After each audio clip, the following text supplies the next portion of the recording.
we'll get going.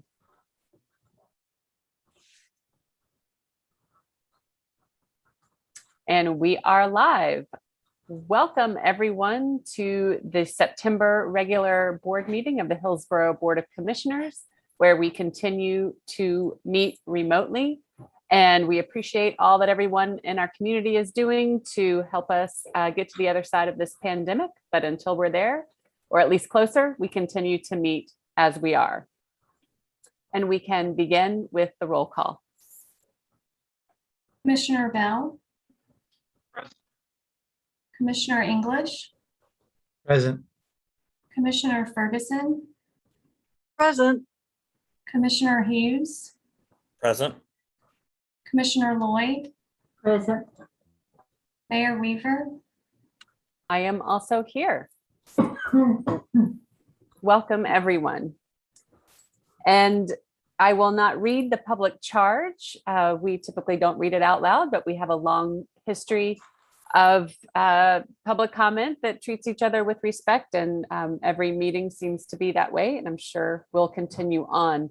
Our first item before we approve our agenda is audience comments not related to anything on the printed agenda. And I do believe we have someone signed up to speak tonight.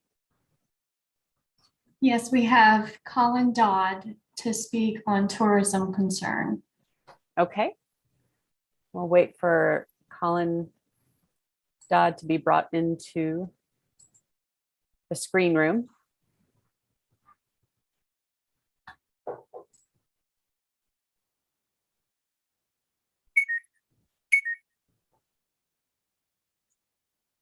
Hi, can everybody hear me okay? We can hear you, Colin. Welcome. And I know I let you know this via email, but just a reminder, we typically have a 3-minute timeline for audience comments. So welcome, you go right ahead. Yeah, thanks for that. Hopefully I can do it in 90 seconds. I don't have a lot to say, and I want to be clear and simple. So I'm not going to explain who the Proud Boys are. If I have to explain that, this is already a lost cause. I'm not here to complain about any particular business. If people want to become a white power clubhouse, they're free to do that. That's not my issue. I think my issue has become trying to understand. Oh, also I have to give thanks to Commissioner Hughes and Mayor Weaver for helping me understand the limited powers of town government. I really do understand there's not much you can do. You can't remove anybody from boards except for malfeasance, et cetera. So I'm not even here about that. But what I am here to question is, because the Chamber of Commerce has seen fit to support their CEO, Kim Tesoro, and to basically pass or punt the issue of what is to be done here, not even to you, because you can't really do anything. But citizens like me are going to start questioning the relationship between the Chamber of Commerce and the town government, and what codifies that, what formalizes that other than tradition. I mean, obviously it makes sense that the business community should have a seat at the table. But beyond that, the next time you're appointing members to the tourism board, I hope this will be remembered, and I'm going to make sure that it is. So I'm going to continue to speak at town meetings. I'm going to hopefully speak to you individually, those who haven't already reached out to me. I know you're going to be questioned about it in the lead up to the election. And so I just want to be clear about what I'm focused on, and that's the relationship between the Hillsborough town government and the Hillsborough Chamber of Commerce, and to what extent that's formalized. What can you guys do to put terms on that relationship, so that if, by proxy, they are supporting white power groups in our community, are they still fit to help the town do anything? And that is what I came to say. I will add one thing real quickly. I've lived here for 13 years, and The last time I spoke at a town board meeting was in support of the hot tin roof noise ordinance. Before that meeting was over, one of the owners, Mr. Bateman, pretty much accused the homeowner complaining of being a racist. I should have been done with them then. But this town government has been great for a long time. You've built a wonderful place. Property values are high. And this is an anomaly. This is something that doesn't make sense. And I'm not going to let it rest, but I do recognize the limits of your power. So thank you very much. And please reach out to me if you have any questions about anything at all.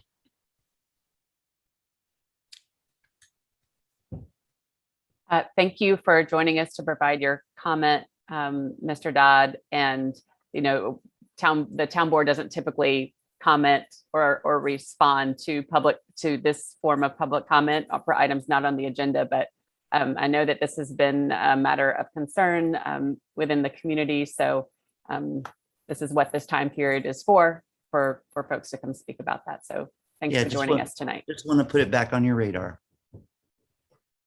Thank you. Okay, moving to item number 3, agenda changes and approval. We have, I know we have a couple of changes. We need to remove item 7B, I believe, on our items for decision. And then we also need to add a closed session item.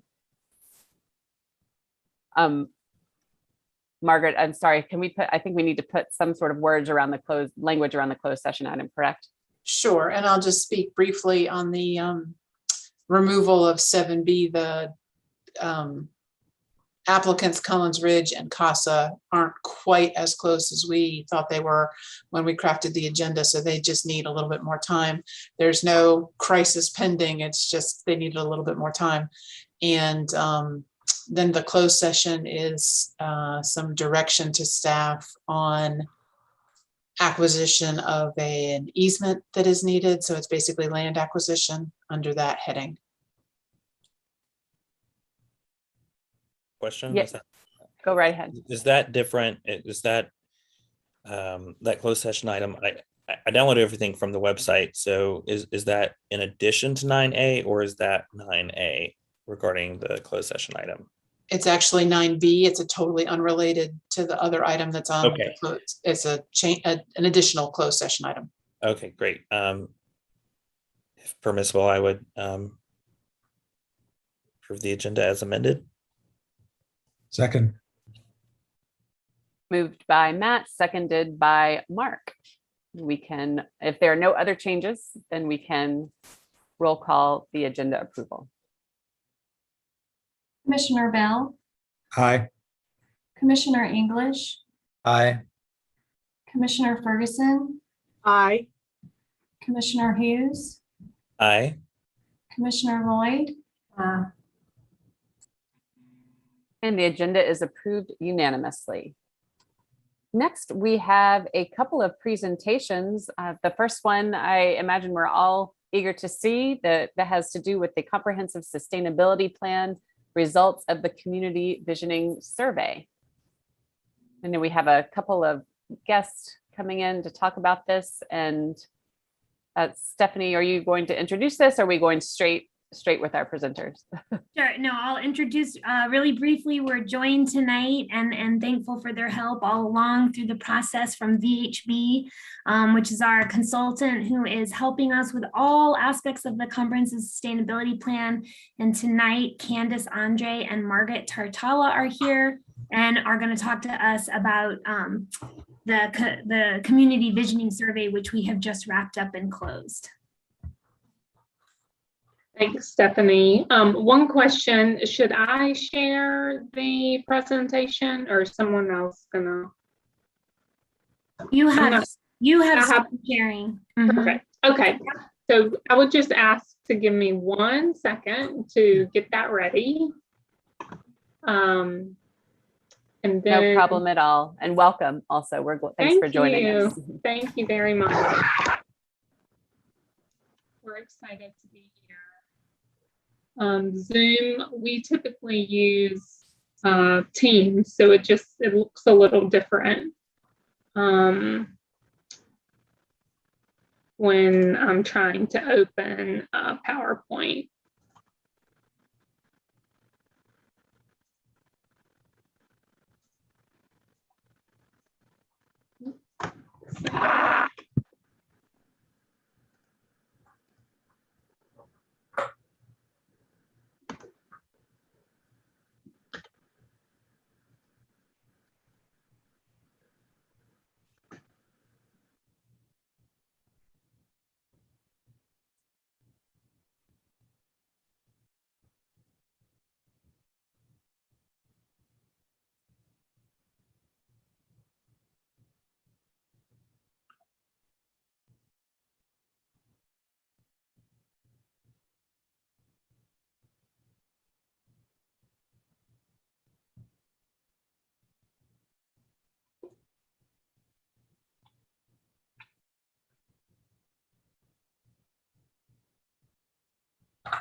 We can see it, Okay. Candace. Can everyone see it? Okay, great. Thank you.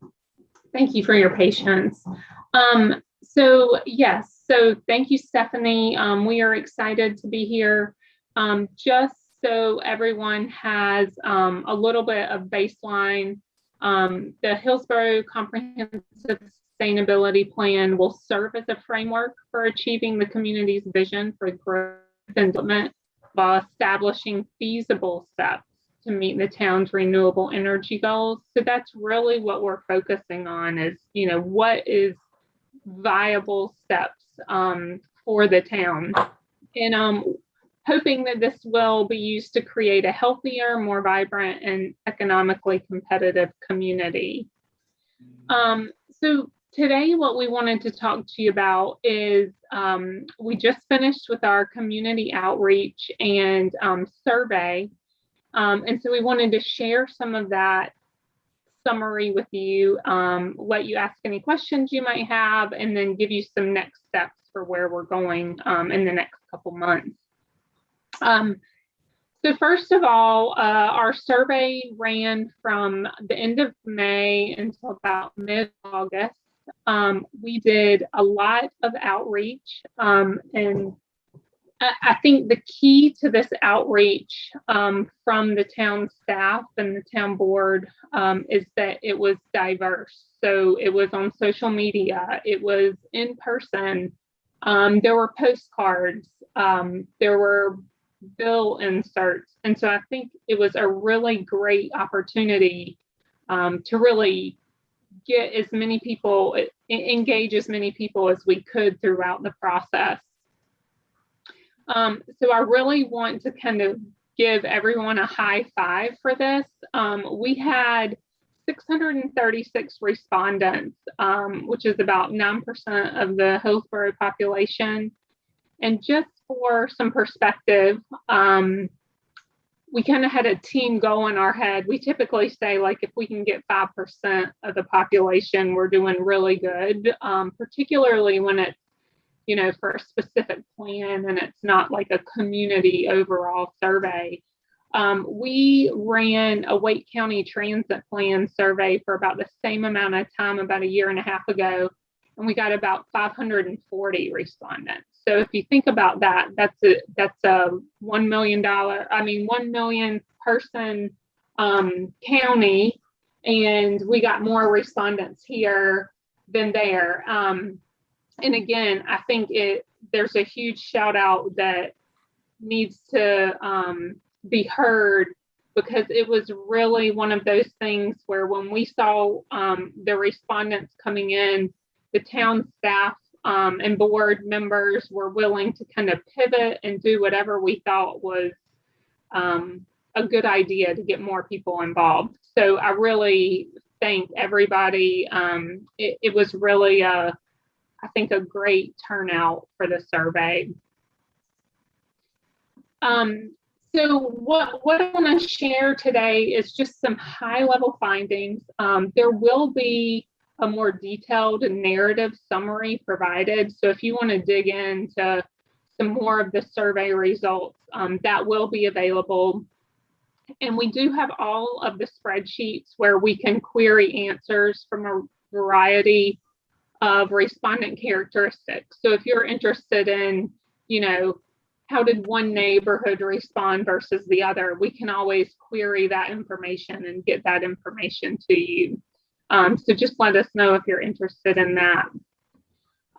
Overall, we had a really large percentage of people tagged that they did live in Hillsborough, which we wanted because, you know, it's the town's plan. And so we definitely want people that live there to be the majority of the answers. This map may look a little small to you guys, but again, we can provide this and you can dig into it a little bit. This is where we received responses from. So of course, the bigger the bubble, the more responses we received. But you can see, like, it was pretty widespread, pretty diverse. And then the top two neighborhoods that were involved was the historic district in West Hillsborough. We asked a question about what makes Hillsborough a great place to live, and we really want to make sure that we understand this as a team, because we do sustainability plans all over the country and they're all different and every town's unique. So we don't want to take something from one town and bring it to your town if it's not going to work. I don't think anybody would be surprised that more than half of the respondents love the small town feel of Hillsborough.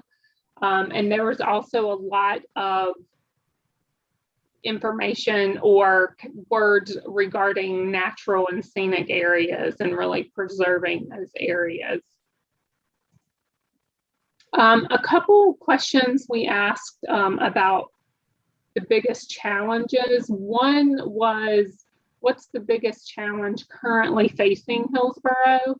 And that was affordability. 1 and 2 respondents said that the biggest challenge is affordability. Other challenges that were mentioned for that question were housing options, connectivity and mobility, and infrastructure. Then we asked a question about the biggest development challenge, and that people answered very strongly as traffic congestion. Other concerns regarding or biggest challenges for development was loss of land and forests for new development, and then lack of sidewalk and greenway connections. So those are kind of things we have in our head that we know are very important to the community, and we want to focus on those. We then had a round of development preferences. So I'm going to walk through a couple of these. And just keep in your mind that this section was all about future development.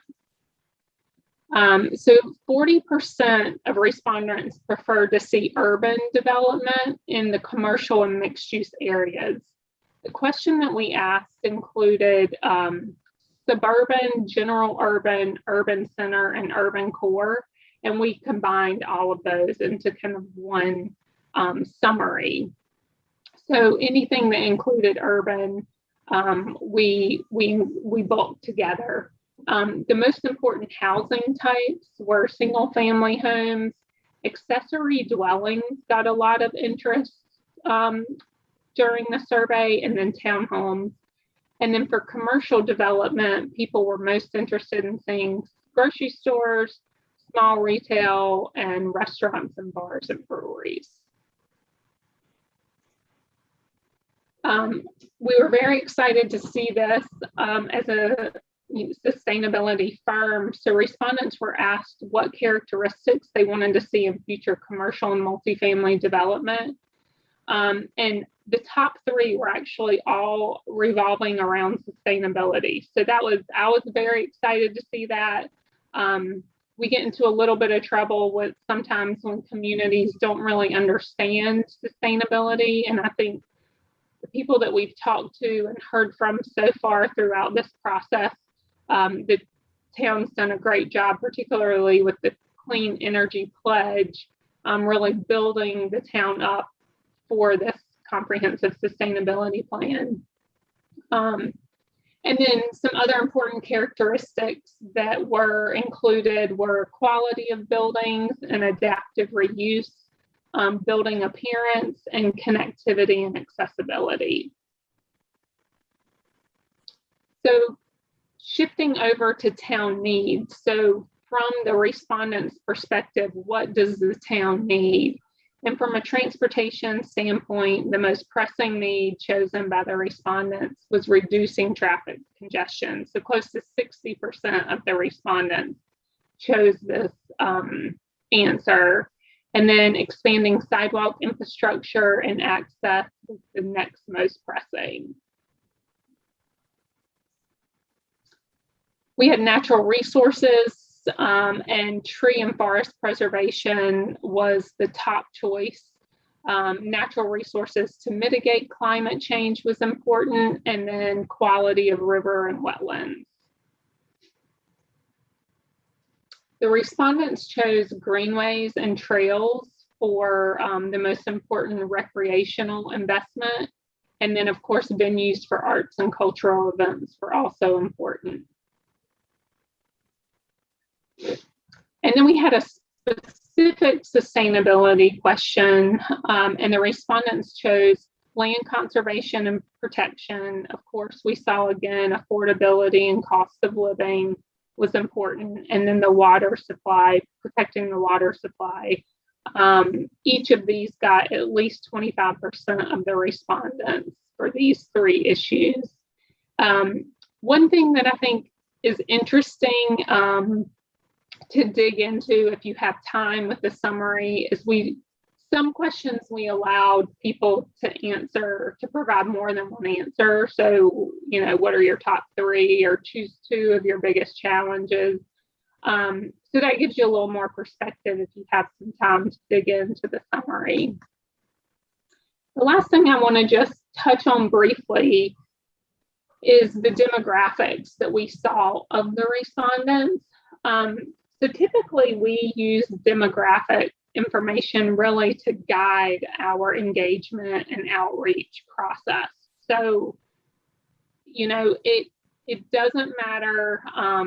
It's not going to be perfect ever from a demographic standpoint. It's to me, it's what you do to try and get these people engaged that we're struggling to bring to the table. So one caveat about this section of the survey is it is always voluntary. So people can submit a full survey response and leave these questions off. We have found that works the best because some people are discouraged from answering the survey if they have to include demographic information. So most of the time people complete at least a portion of the demographics, but just keep that in mind as you go through and see some of the results. So blue is the town of Hillsborough, based on the 2019 American Community Survey 5-year estimate. So this is the latest ACS estimates we can get from the US Census Bureau. So 2019 is the latest we can get. And then yellow is the survey respondents. So typically planners look for a similar percentage, whether it's to the town percentage or county. But what we don't want to see is 0 or no representation from a group. And that is what we were seeing at the very beginning of this outreach. And then this is where I'm talking about town staff and the board and the community kind of came together and said, what do we need to do to pivot to bring some more people to the table? and that really worked really well. I know Stephanie did a lot of outreach, and she's on if she wants to add some more information about that. But it's, for us, we were really pleased with the demographics of the survey.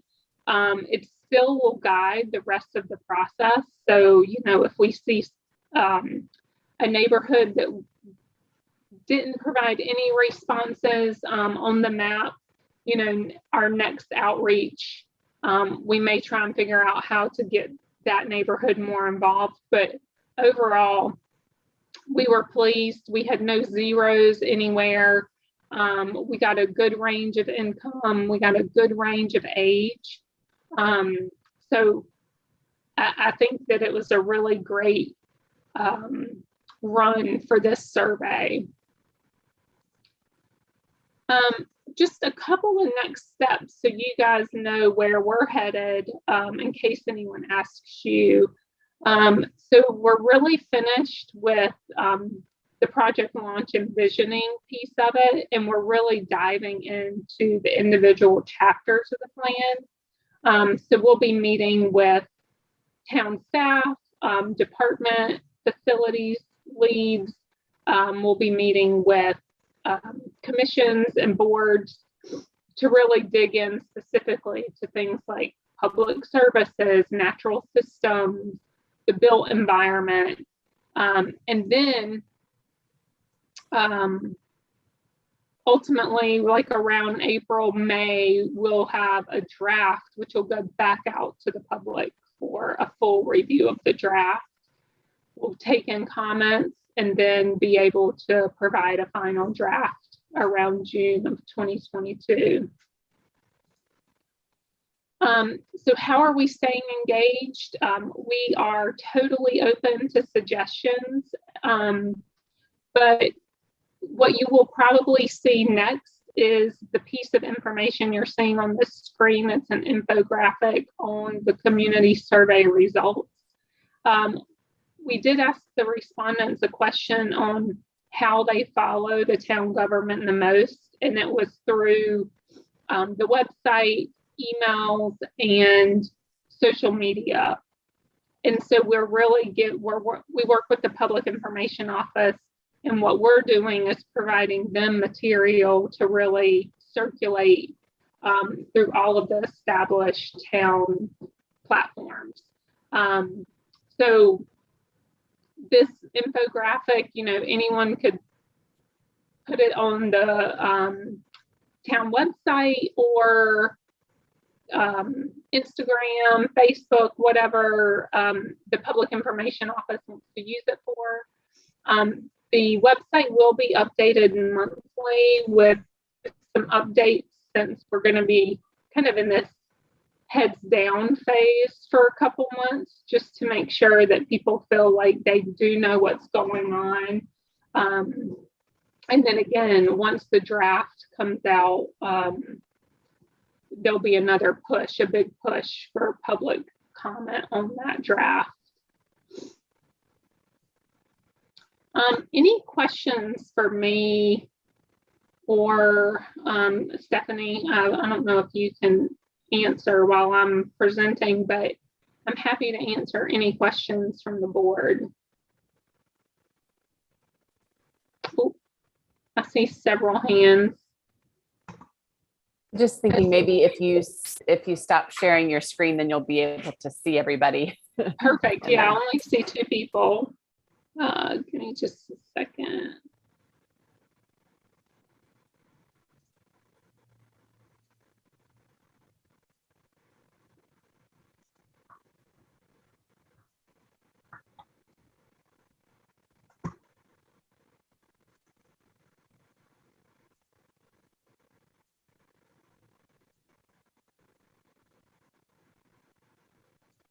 Are you guys still seeing? Yeah, here we go.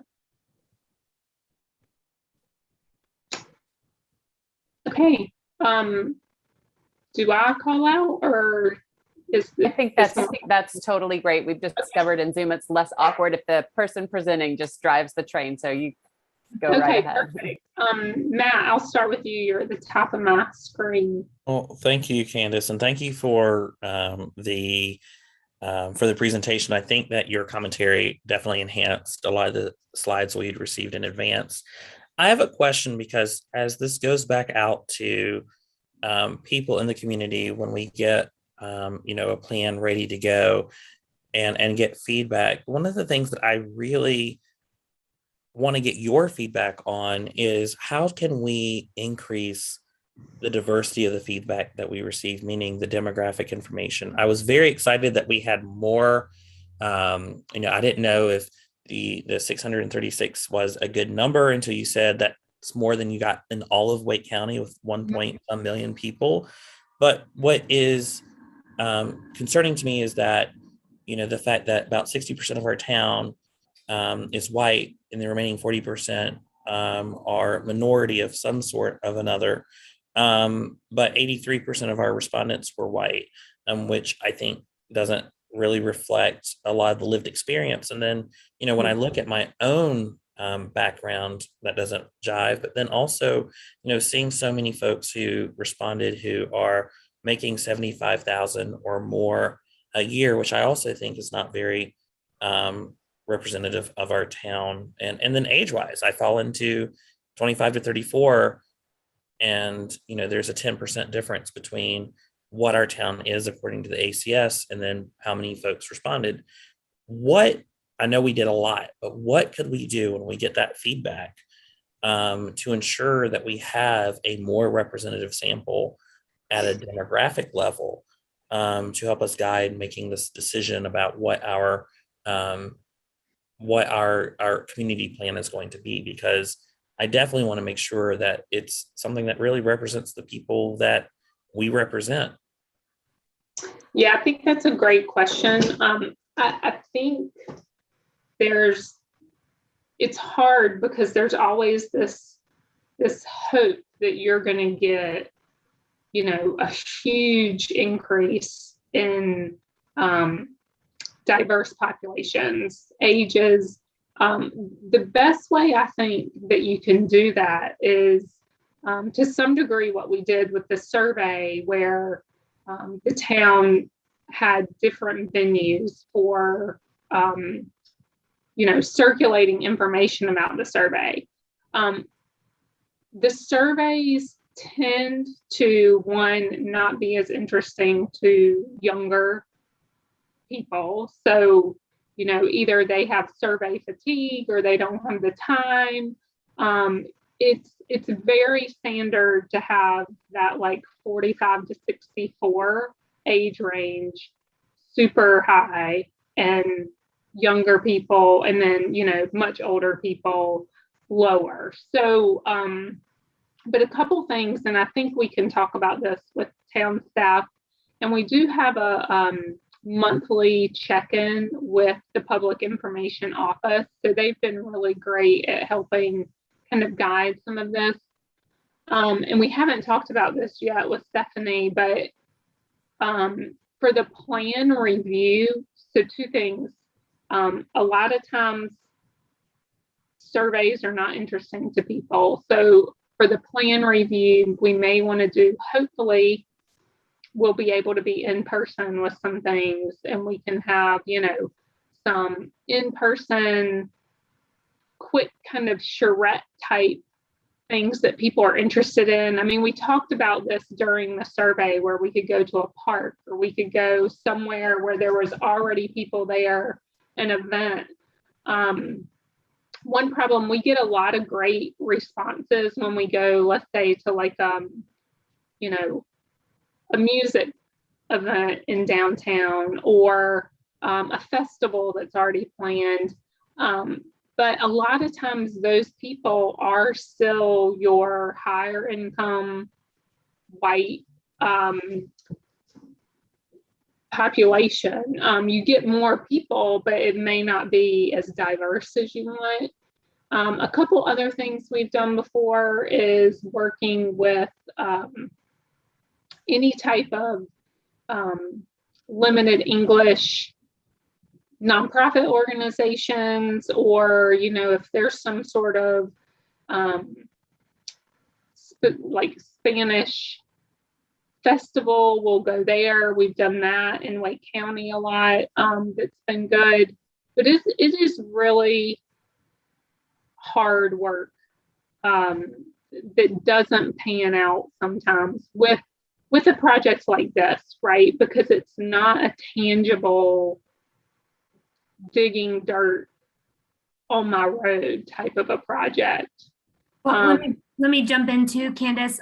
What we learned, and the reason that we kept the survey open for 3 months, is that in the first month, when the survey was being distributed primarily electronically, as we saw a very narrow demographic for the responses. And so keeping it open a lot longer gave us the time then to attend existing nonprofits events and existing organizations in towns that have strong community leaders and strong relationships within the different communities. And it really comes down to just having the time to go out and meet people and talk to people and to build relationships. And so that's the answer.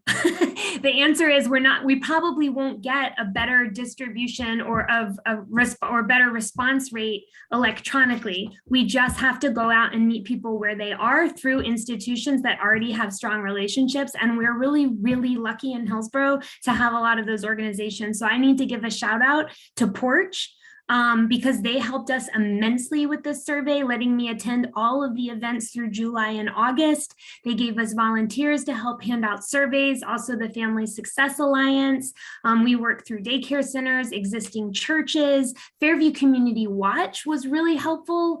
And the interns that are working with the Fairview Community Watch, shout out to them. Having surveys available in English and Spanish, and having it available in English and Spanish on the website is a must. Too.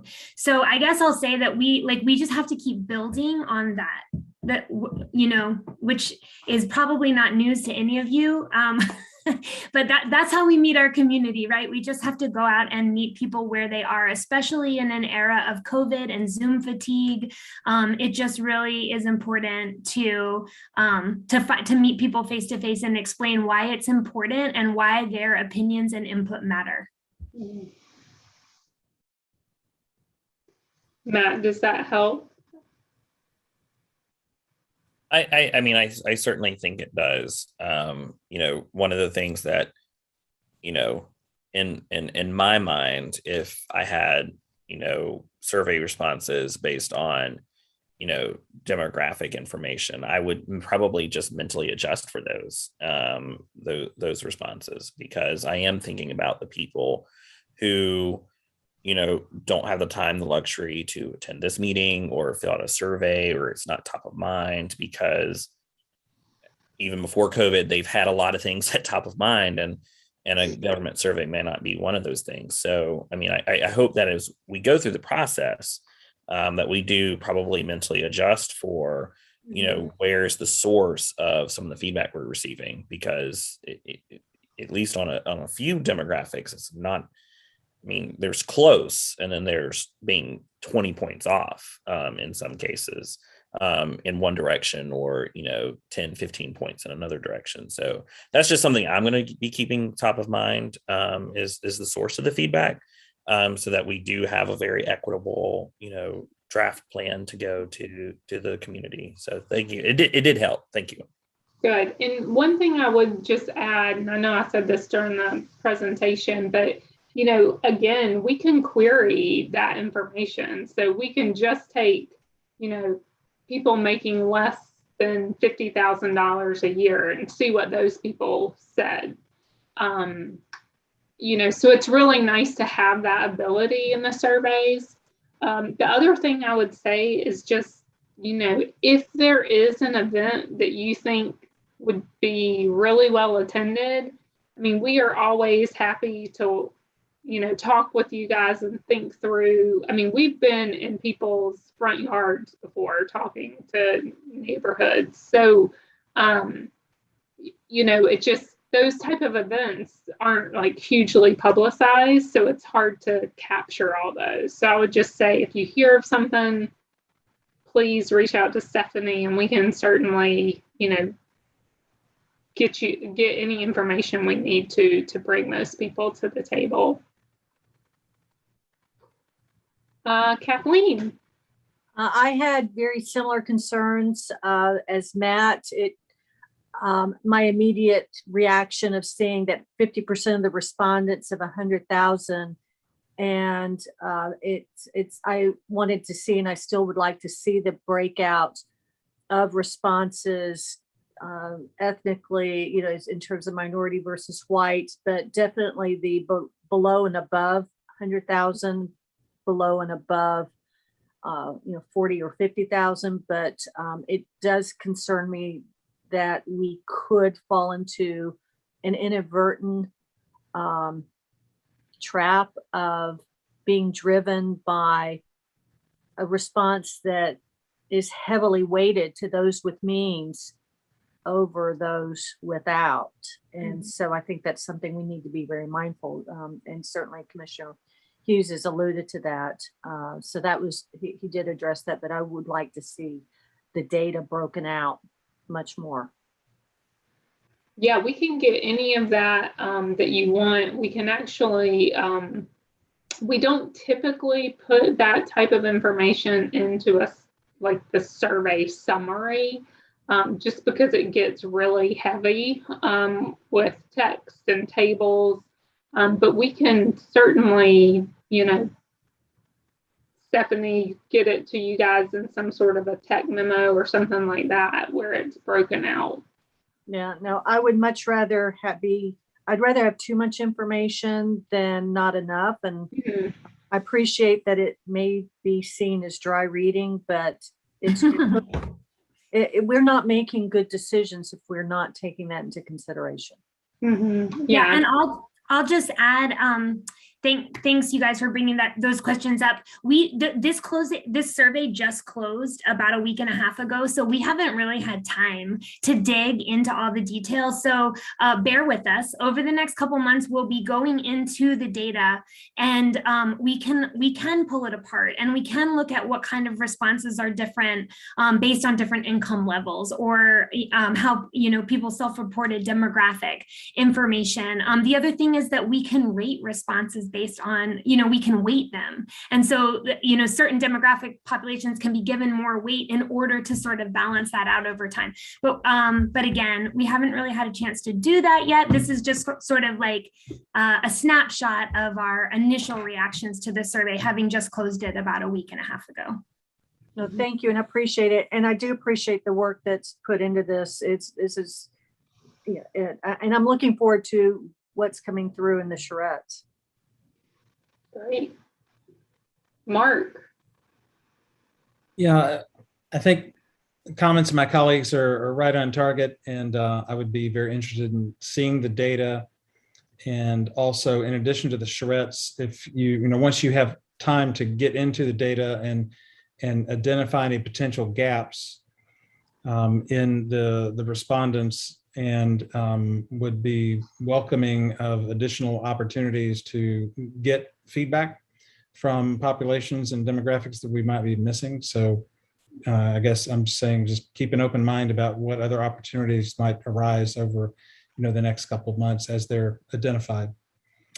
And then my second question is there anything about this particular survey process for Hillsborough that caught your attention or maybe appeared to be missing if compared to the work you do in other towns? Is there anything about our size of town or the survey mechanism or just anything that sticks out in your mind that we might learn from when we do this the next time?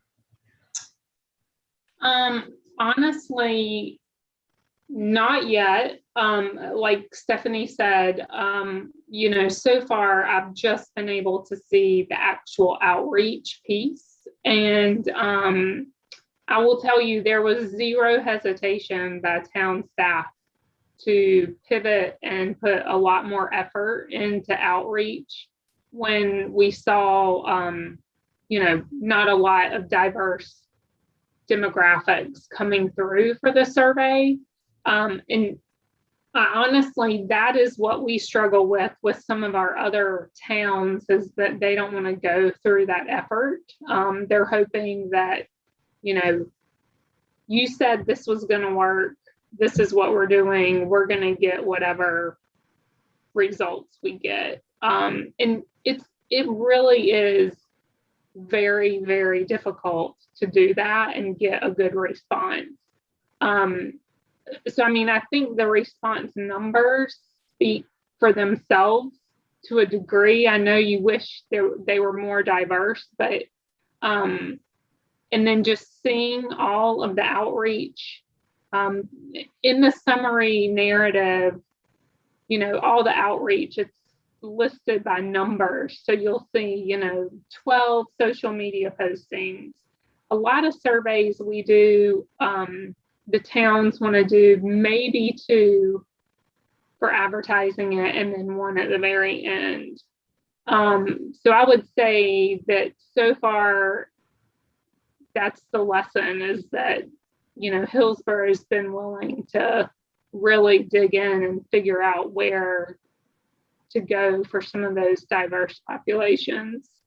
One of the things that I noticed as the data was coming in is that when another organization in town that has strong relationships and strong membership would share our post, we would get a wave of responses from their, from them sharing. And so I do think that networking is really important.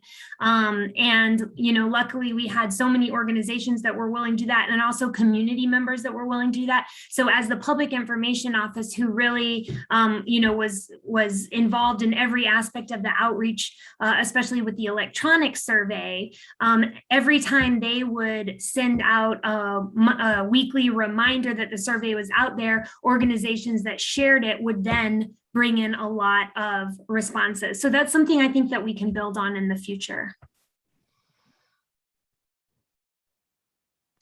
Rob. My colleagues have kind of answered all of my questions, and Stephanie's filled it in too. So most of all, I just wanted to thank you for the presentation tonight and the hard work you've done so far. Super excited about where we are and getting this moving, and what the future kind of holds, and what it'll tell us. And I think, spot on in terms of we need to, as a town, do a better job of going to where people are, whether that's through their homeowner associations or through the community groups that are there. And I think we can, look at the survey results and kind of target some of those areas where obviously we want to see a little bit more representation. So, really, I just wanted again to thank you. I did have one question. I don't know if you said this, and I apologize if you had, but do you know the difference between, so said we initially rolled out when it was a digital sort of heavy thing, and then we kind of hit the streets and did some more kind of in-person stuff. Is there a breakdown in terms of those 636, like how many were digital and how many were paper in person? Yeah, I can probably guess at that because I entered in the paper copies. So, oh man, I would say the paper copies were probably between 50 and 70. Okay.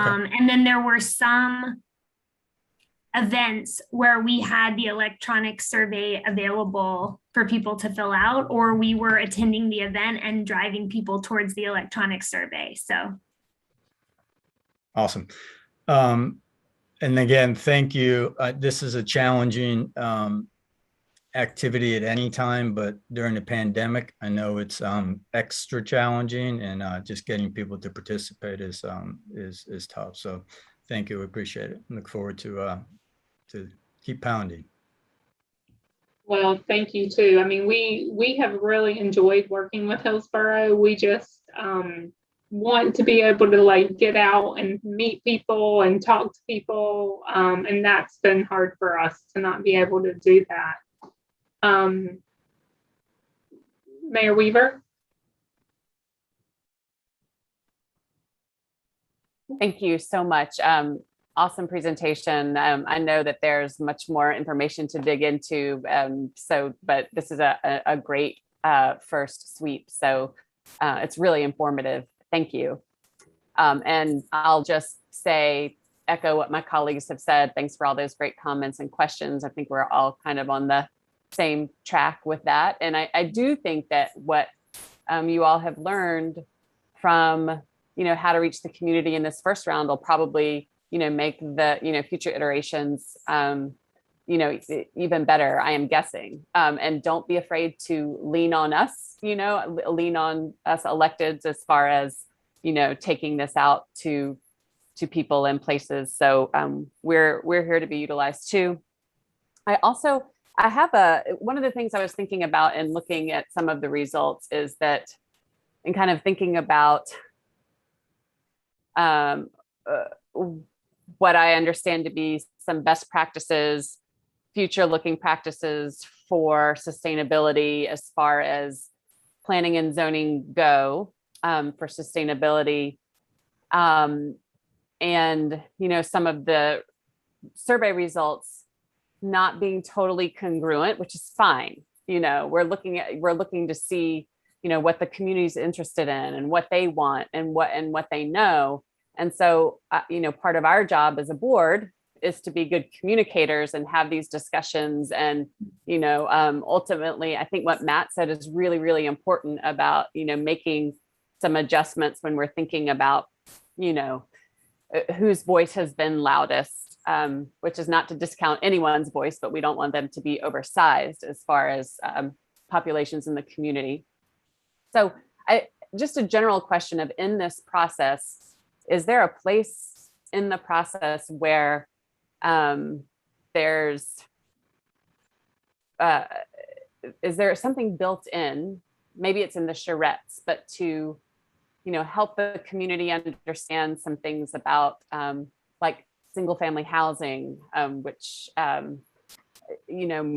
not be the number one thing we want to prioritize looking into the future, things like that. Affordability is such a problem, yet apartments didn't score as one of the most important things that we need.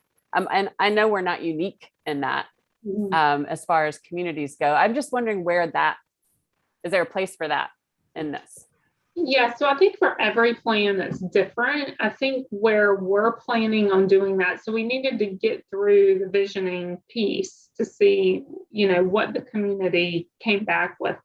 But what we're planning on doing is using presentations to the boards and commissions. We'll also we've done some stakeholder contact lists that we want to meet with. And that is where we'll really dig in to some of those questions where, okay, in the community visioning survey, we saw this, infill development is very important for sustainability for these reasons. And then we would explain, kind of what infill development can look like if that is a concern for them. But we've been talking to Stephanie and Shannon about, doing these presentations at the Parks and Rec Board or the Tourism Board. So we already have an established group of people and really promoting those from the public, joining those already open to the public sessions. We've talked about doing some work sessions. So the kind of pros and cons of different development and things like that will come during those conversations where we're really digging into the chapters.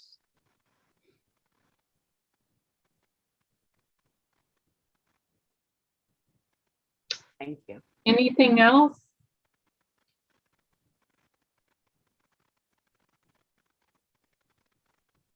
All right. Well, I appreciate your time. And if anything comes up, please feel free to give me a shout or Stephanie, and Stephanie can get the information back to you. But it was so good to see y'all tonight. Thank you so much for being here with us. And we look forward to this continued relationship. So thank you. Absolutely. And thank you, Stephanie, also. And next we have another presentation, which is our quarterly tourism and economic development report.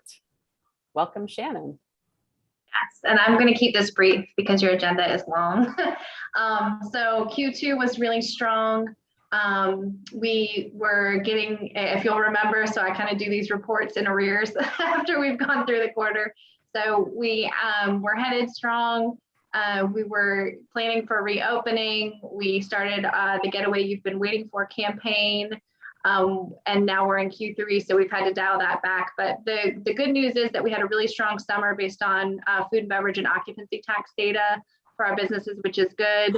And the good news is that development inquiries have not stopped. So we still have a lot of interest in properties that became vacant in the last year. And we also have a lot of interest in parcels that are undeveloped or primed for redevelopment. So that's the good news.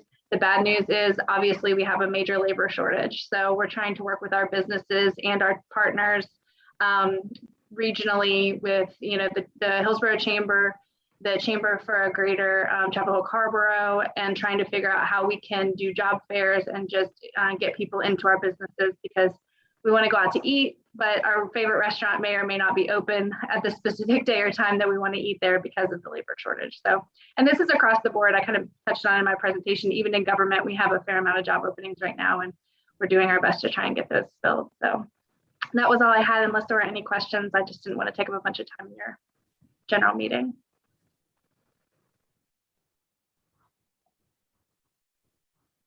All right, seeing and hearing no questions, Shannon, thank you so much. Short and sweet. Thanks for being with us.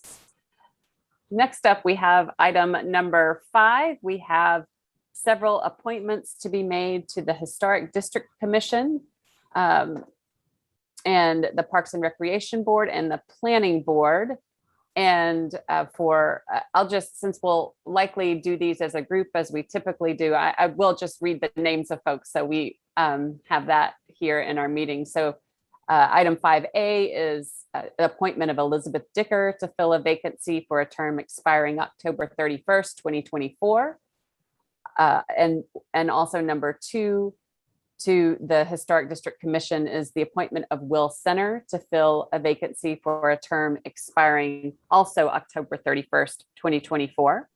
And then item 5B is an appointment of Richard von Furstenberg for a term expiring September 30th, 2024. And item 5C to the Planning Board, the appointment of Cassandra Chandler to fill a vacancy for a term expiring September 30th, 2024. What's the pleasure of this board? Move to I'd approve like- the appointments. Second. Moved by Mark to appoint the appointment to approve the appointments as iterated, and seconded by Kathleen. Any discussion on these? Hearing none, we can roll call this vote. Commissioner Bell, Aye. Commissioner English, Aye.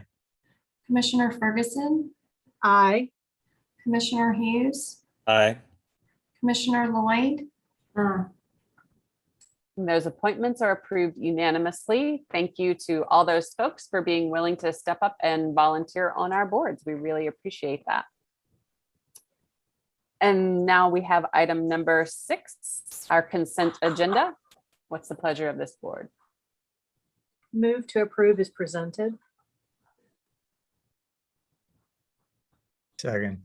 We've got a motion by Kathleen and a second by Rob to approve our consent agenda. We can roll call this vote. Commissioner Bell, Aye. Commissioner English, Aye. Commissioner Ferguson, Aye. Commissioner Hughes, Aye. Commissioner Lloyd. And our consent agenda is approved unanimously. Moving on to our items for decision. Item 7A, we have a special use permit modification for 2800 Old NC 86 for the Waterstone Medical Office Building. And we have a couple of folks with us tonight. And Margaret, I will turn it to you. Sure. So folks will remember from the July public hearing that we had the discussion about the needed waiver that came up during construction for the UNC Medical Office Building at 2800 Old NC 86. Tonight we have Thorne, who's here to represent the property owner, and Jeremy, who's representing the design team. The planning board did look at this at their meeting last month and did recommend approval of the waiver.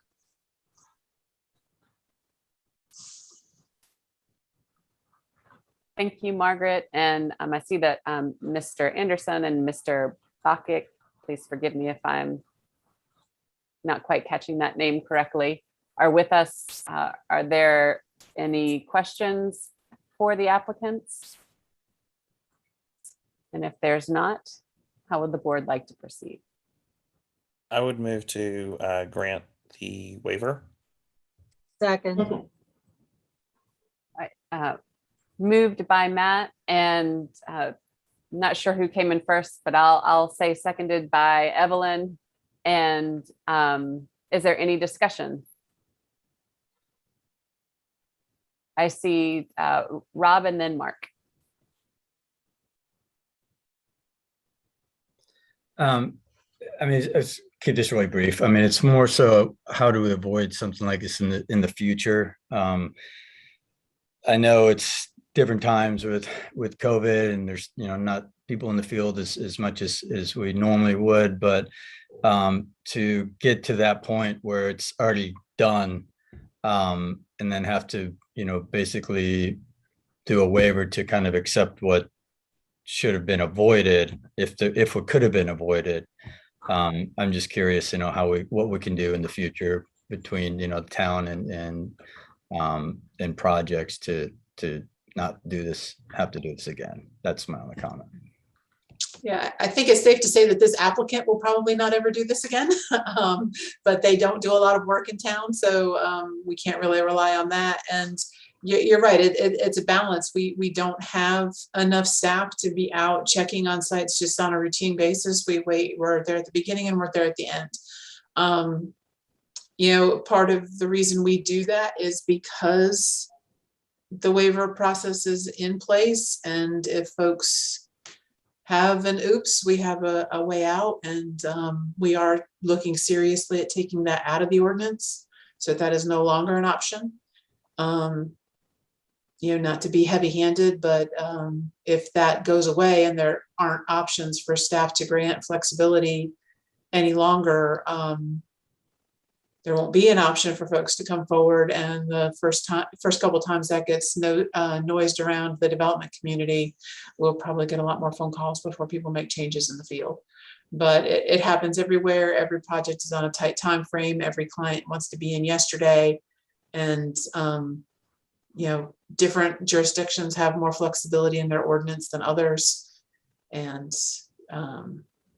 this is really just kind of, unfortunately, something we have to live with and find a way through.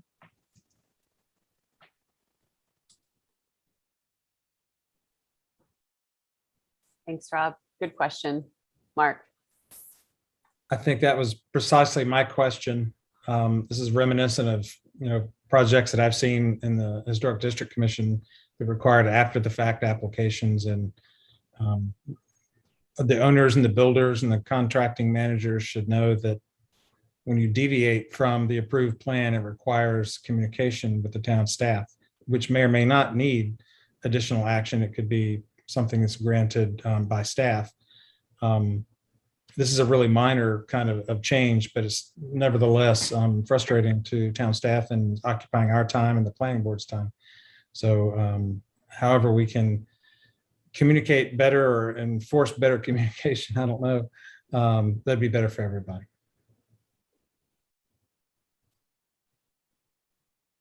Thank you, Mark. Any other questions or discussion? Seeing and hearing none, we can roll call the vote on the presented motion. Commissioner Bell, Aye. Commissioner English, Aye. Commissioner Ferguson, Aye. Commissioner Hughes, Aye. Commissioner Lloyd, and that modification, the waiver is granted, approved unanimously. So thank you, gentlemen, for joining us tonight, and for, as Margaret said, finding our way through. Thank you for your time, and thank you for your comments. We heard them loud and clear. So thank you. Have a good evening. Next up, we have item 7C, a resolution regarding collection system capacity and growth. Interim direction. And I see Marie coming in to join us. Hello. Good evening. This is a follow-up to the presentation you received on August 23rd about the capacity, the phase 2 modeling report. So it was suggested at that meeting that we formalize the recommendations that planning and I had recommended at the end of that presentation. And this was developed for your discussion and hopefully adoption. Thank you so much, Marie. It is definitely helpful to have this iterated clearly in a resolution. So appreciate you doing that between last meeting and this meeting. Are there questions for Marie before we move forward on this? Kathleen? I said I would just like to move to approve as presented. I think this is well done. It reflects our discussion, and I'd like to move ahead. We've got a motion Second. and a second. And oh, Matt, I see you have your hand up.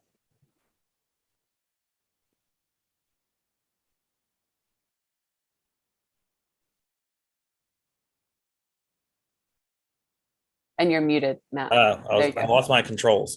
Well, I guess that means we're in discussion. I agree also, it is very well done, and I really do like the resolution as presented, except for the third bullet and the resolve clause.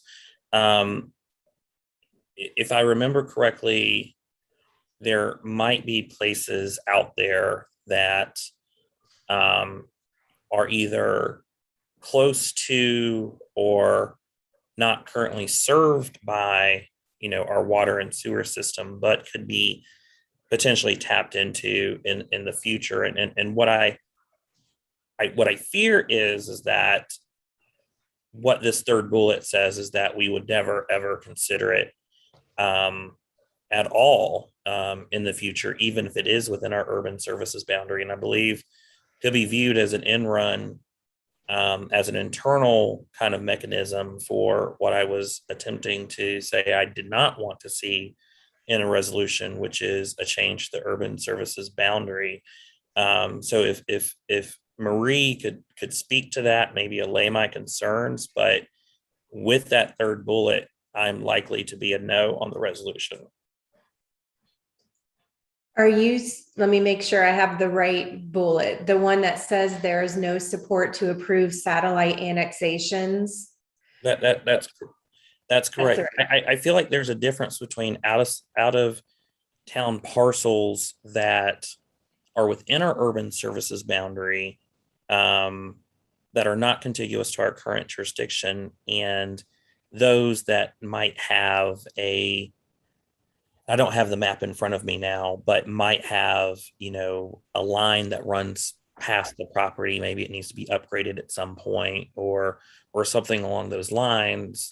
No pun intended, but, would technically qualify under, a satellite annexation, I guess. Does that make sense?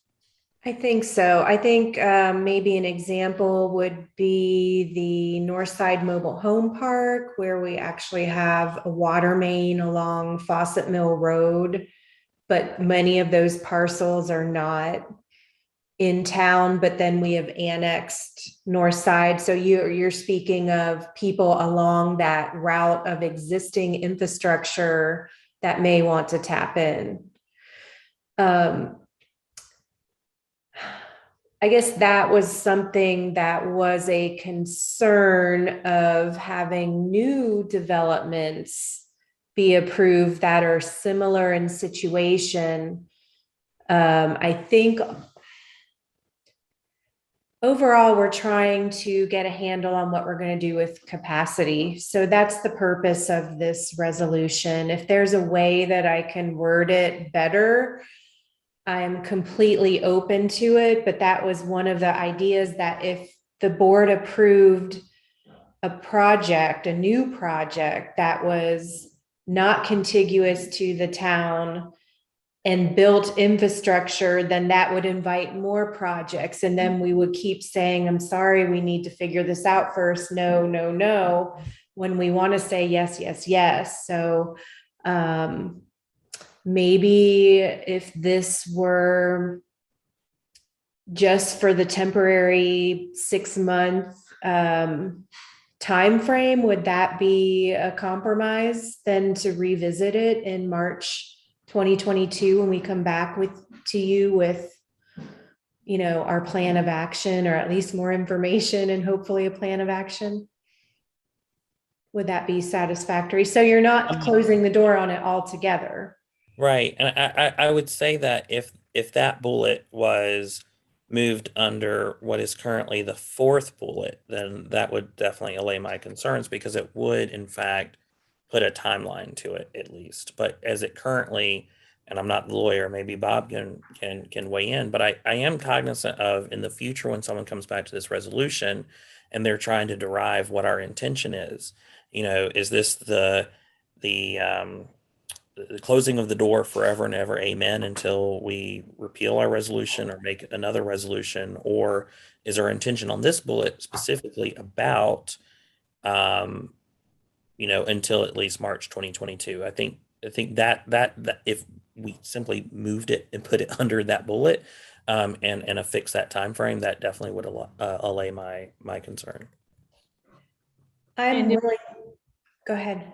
I said, if I may, I appreciate that, because that was my understanding when I read the resolution, that because we had discussed that 6 month, and my understanding was that particularly was subject to the 6 months. So I amend my motion to be for the amended resolution, because I do agree with Commissioner Hughes that it was intended to be for 6 months, not close the door forever and ever.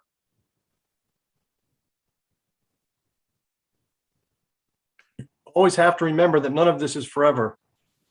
You know, just we can change things when circumstances warrant it. So I'll just say that.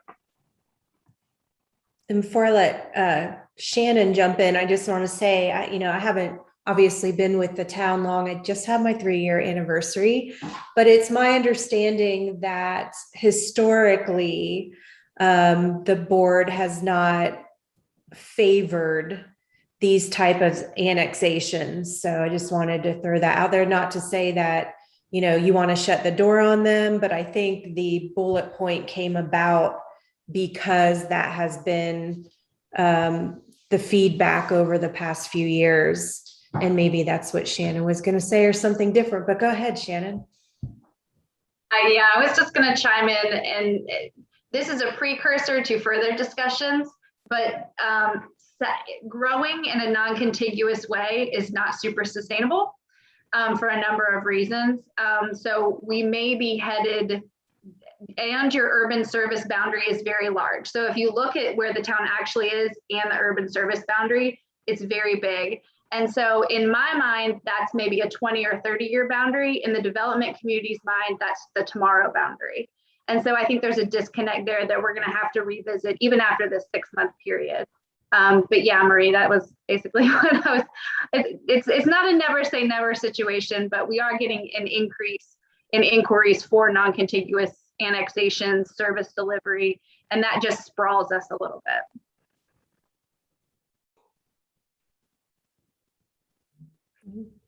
Could I just ask a question of Margaret? Is this the area we had problems with prior, of other people wanting to have sewer or water? It's not an area specific. This applies to the entire town. There's I not, was this is talking not about- specific.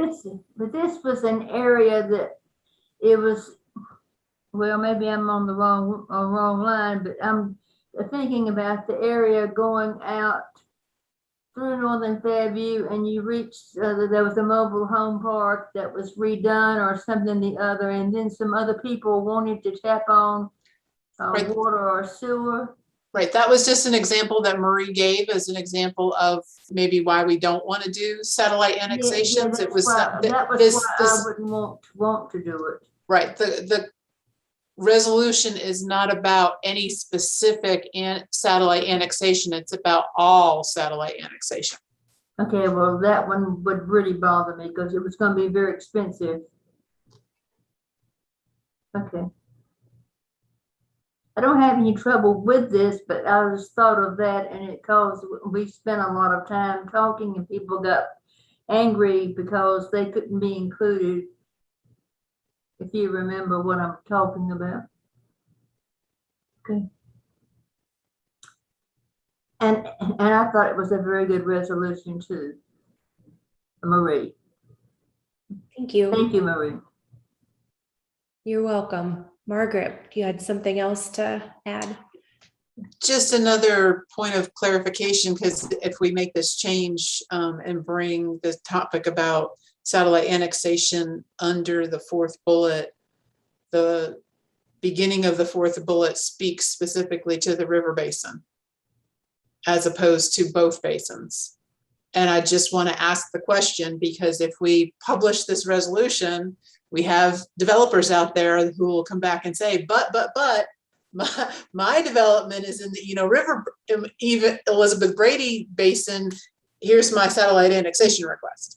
And so I want to be clear about what the board's interest and intent might be related to, again, for a brief period of time for satellite annexations, just so that we're all clear, so that we can answer questions smoothly without having to bring every last request to the board. What if we said something like there's very little support instead of no? Or no current support. Or no current support, or something to temper that no support. I think that's fair. Well, I will say that, not knowing what the status of the RTLP project is and looking at the maps that previously have been sent to us, I'm not sure if that would be considered a contiguous annexation or a satellite annexation, but those are the types of situations where whether it's that one or, I think there might be a few others. And to me, I think there is a difference from the river basin versus the southern basin. And so I actually think I was personally intentional in wanting that up under what is currently the fourth bullet, because, I don't know what the timeline is. I have not heard a lot about that issue since the hubbub with the Board of County Commissioners, I guess now almost a year ago. But all I want is that in the areas where I think there might be some ability, and maybe we've already been budgeting for this in some way, shape, or form, that, it doesn't look like it's immediately off the table without staff or others coming back to us, asking, was this your intent? Is this what you want? And those sorts of things, particularly as I'm looking at it, that, there might be things that are currently in the EDD, or not EDD, the, what is, I guess now the Waterstone EDD, that might at some point require some sort of satellite annexation. I just want, as staff, whether it's now or 5 years from now, go back and they look at this resolution, and to Bob's point, nothing's permanent, but ultimately this is what people go by. And so, I know there's only so much capacity, we're acknowledging that, but I do think that this type of decision should be definitely reviewed periodically, and by putting it underneath the March 2022 deadline, or timeline rather, that we are ensuring that we're revisiting not just everything else under that bullet point, but this one as well. And maybe we get into March and say, this is something that we are definitely going to put the brakes on moving forward. But I do think that's a pretty substantial, though it has been custom for us to not want satellite annexation. I do think it's a more formal policy change or a codification of that policy, and we should be periodically revisiting it as a result. Commissioner Bell? Yeah, I'm tracking what Matt is saying, and that was my assumption that this limitation would be time limited in nature. So I don't know the best way to modify that other than putting it in the fourth section under the fourth bullet, or just calling it out here to say, for the foreseeable future or at least through March of next year to be revisited, that those types of satellite annexations or have little support, or whatever language we might want to add to that. The other suggestion I was going to make, Mark, was just along the lines of what you said, is we can add a sentence or a phrase at the end of the third bullet point to specifically state that this issue will be reviewed again in the March 2022 timeframe. I mean, that was an inarticulate way to say it, but really kind of paralleling what we're saying about the fourth bullet point and its subpoints. I'm seeing Matt nod at that with a thumbs up. And Kathleen, would you accept that amendment to your motion? Absolutely. Again, my understanding was that the 6 month in revisiting was part of this, and I appreciate the explicit statement. So we'll leave that bullet point where it is, but be sure it has that timeline added to it as well. Mark, did you have something else to add? As your hand just still up? Okay. All right. So Kathleen has accepted that amendment to her motion. Mark, does your second still stand? Is there any further discussion? Seeing and hearing none, we can roll call that vote. Commissioner Bell, Aye. Commissioner English, Aye. Commissioner Ferguson, Aye. Commissioner Hughes, Aye. Commissioner Lloyd. And that motion is approved unanimously. And Marie, thank you again for all your efforts on this. You are welcome, and I will take no vacation in March. Take your vacation when and if you need it, or it will never get taken. Thank you. Moving now to item 7D, discussion with Duke Energy representatives about policies for banner permitting on poles. And I know that we have our good friend Indira Everett joining us tonight. There may be others in Indira's crew as well. I think there's a whole group. Good evening. And yes, evening. I do bring a crew with me. It's a delight to be with you. Thank you, Mayor Weaver, and all of our commissioners for this opportunity. I do have a couple colleagues with me, Jim Cowling, who is in our decorative lighting group, as well as Scott Freeburn, who's in our joint use and distribution pole lighting area. And so I certainly don't claim to be an expert on these matters. And so I'm smart enough to know to have the right people with me. And so I want to thank the gentleman for hanging in and staying on the line. Margaret is kind enough to move through the PowerPoint, and I think you received that today. I first want to say this has been an educational process for my colleagues and I as well. The subject of flags and banner attachments came up. It was something that was brought to our attention by our corporate communications department, who was monitoring social media. And one of your citizens had a complaint about something that was up on our pole, which got us involved. And so that led to many conversations.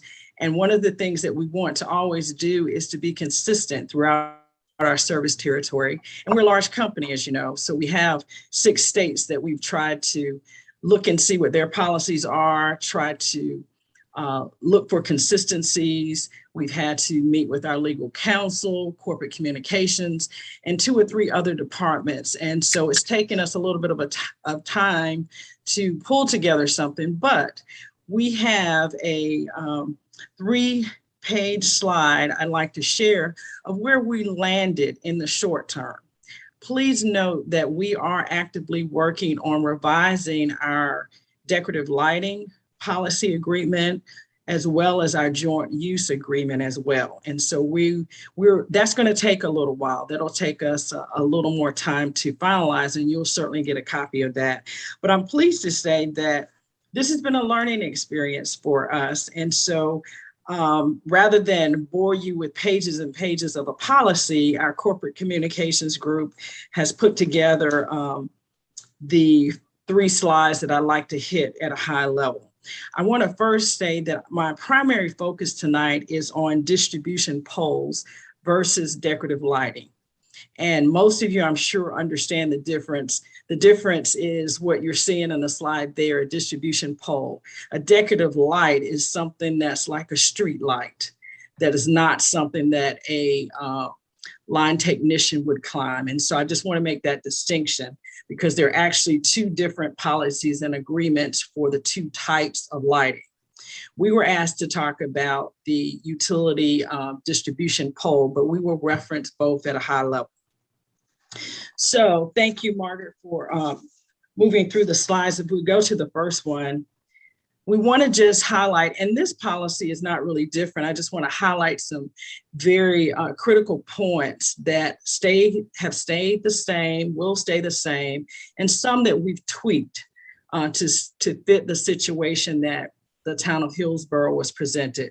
You had some flags, I think, during our Gay Pride Month that were up on our poles. And as you know, these are our assets. And so we have a responsibility for making sure we are aware of what's on our poles. And so I wanted to just at a very high level, just let you know that we still continue to say that our state and our local governmental entities, such as cities and municipalities as yours, and public institutions who currently have distribution pole attachment agreements, are those that are allowed to even engage with us in a conversation about erecting anything on our poles.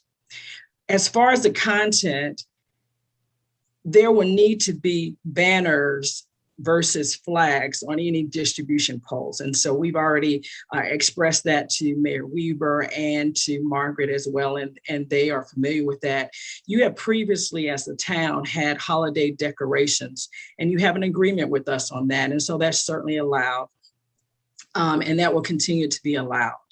I won't read through everything here. You have that, and you can ask questions, and my colleagues and I can certainly entertain those. Those banner attachments, once the agreements have been signed and you have the right equipment up, they cannot include logos or specific things or references to retail. They must continue to not have any political or religious messages beyond accepted holiday celebrations. I was asked specifically about American flags. Certainly, American flag banners are allowed and presented as long as they're presented with the guidelines of our U.S. flag code. And I have a copy of that code. I can send it to you if you need it.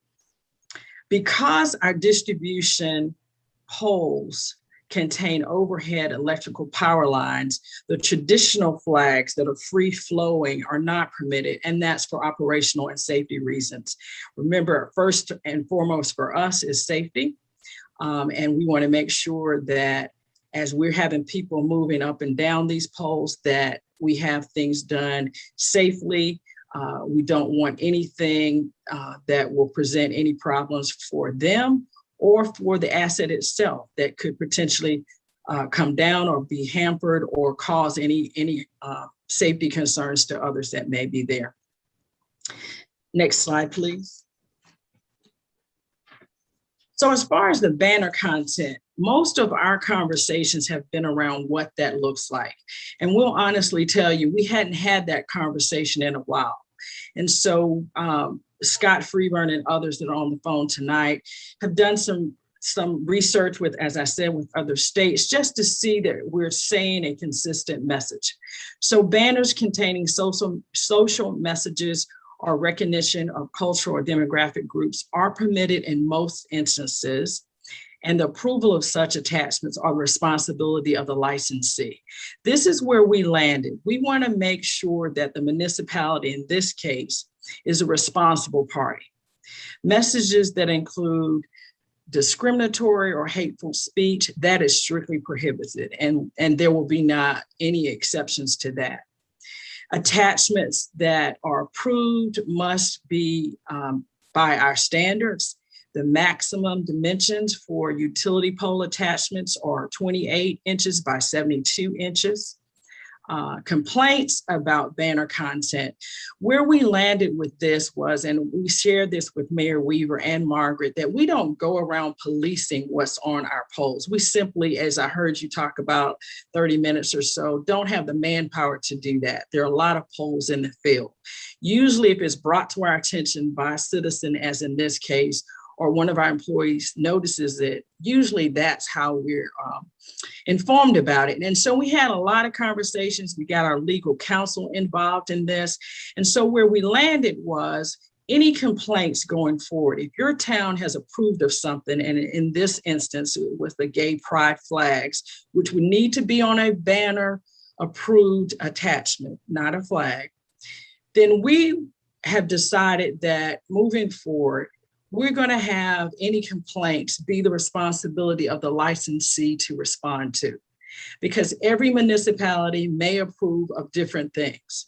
And as long as it does not conflict with the things that we absolutely will not allow, then we're going to put the onus back on the municipality. So in this case, the town of Hillsborough.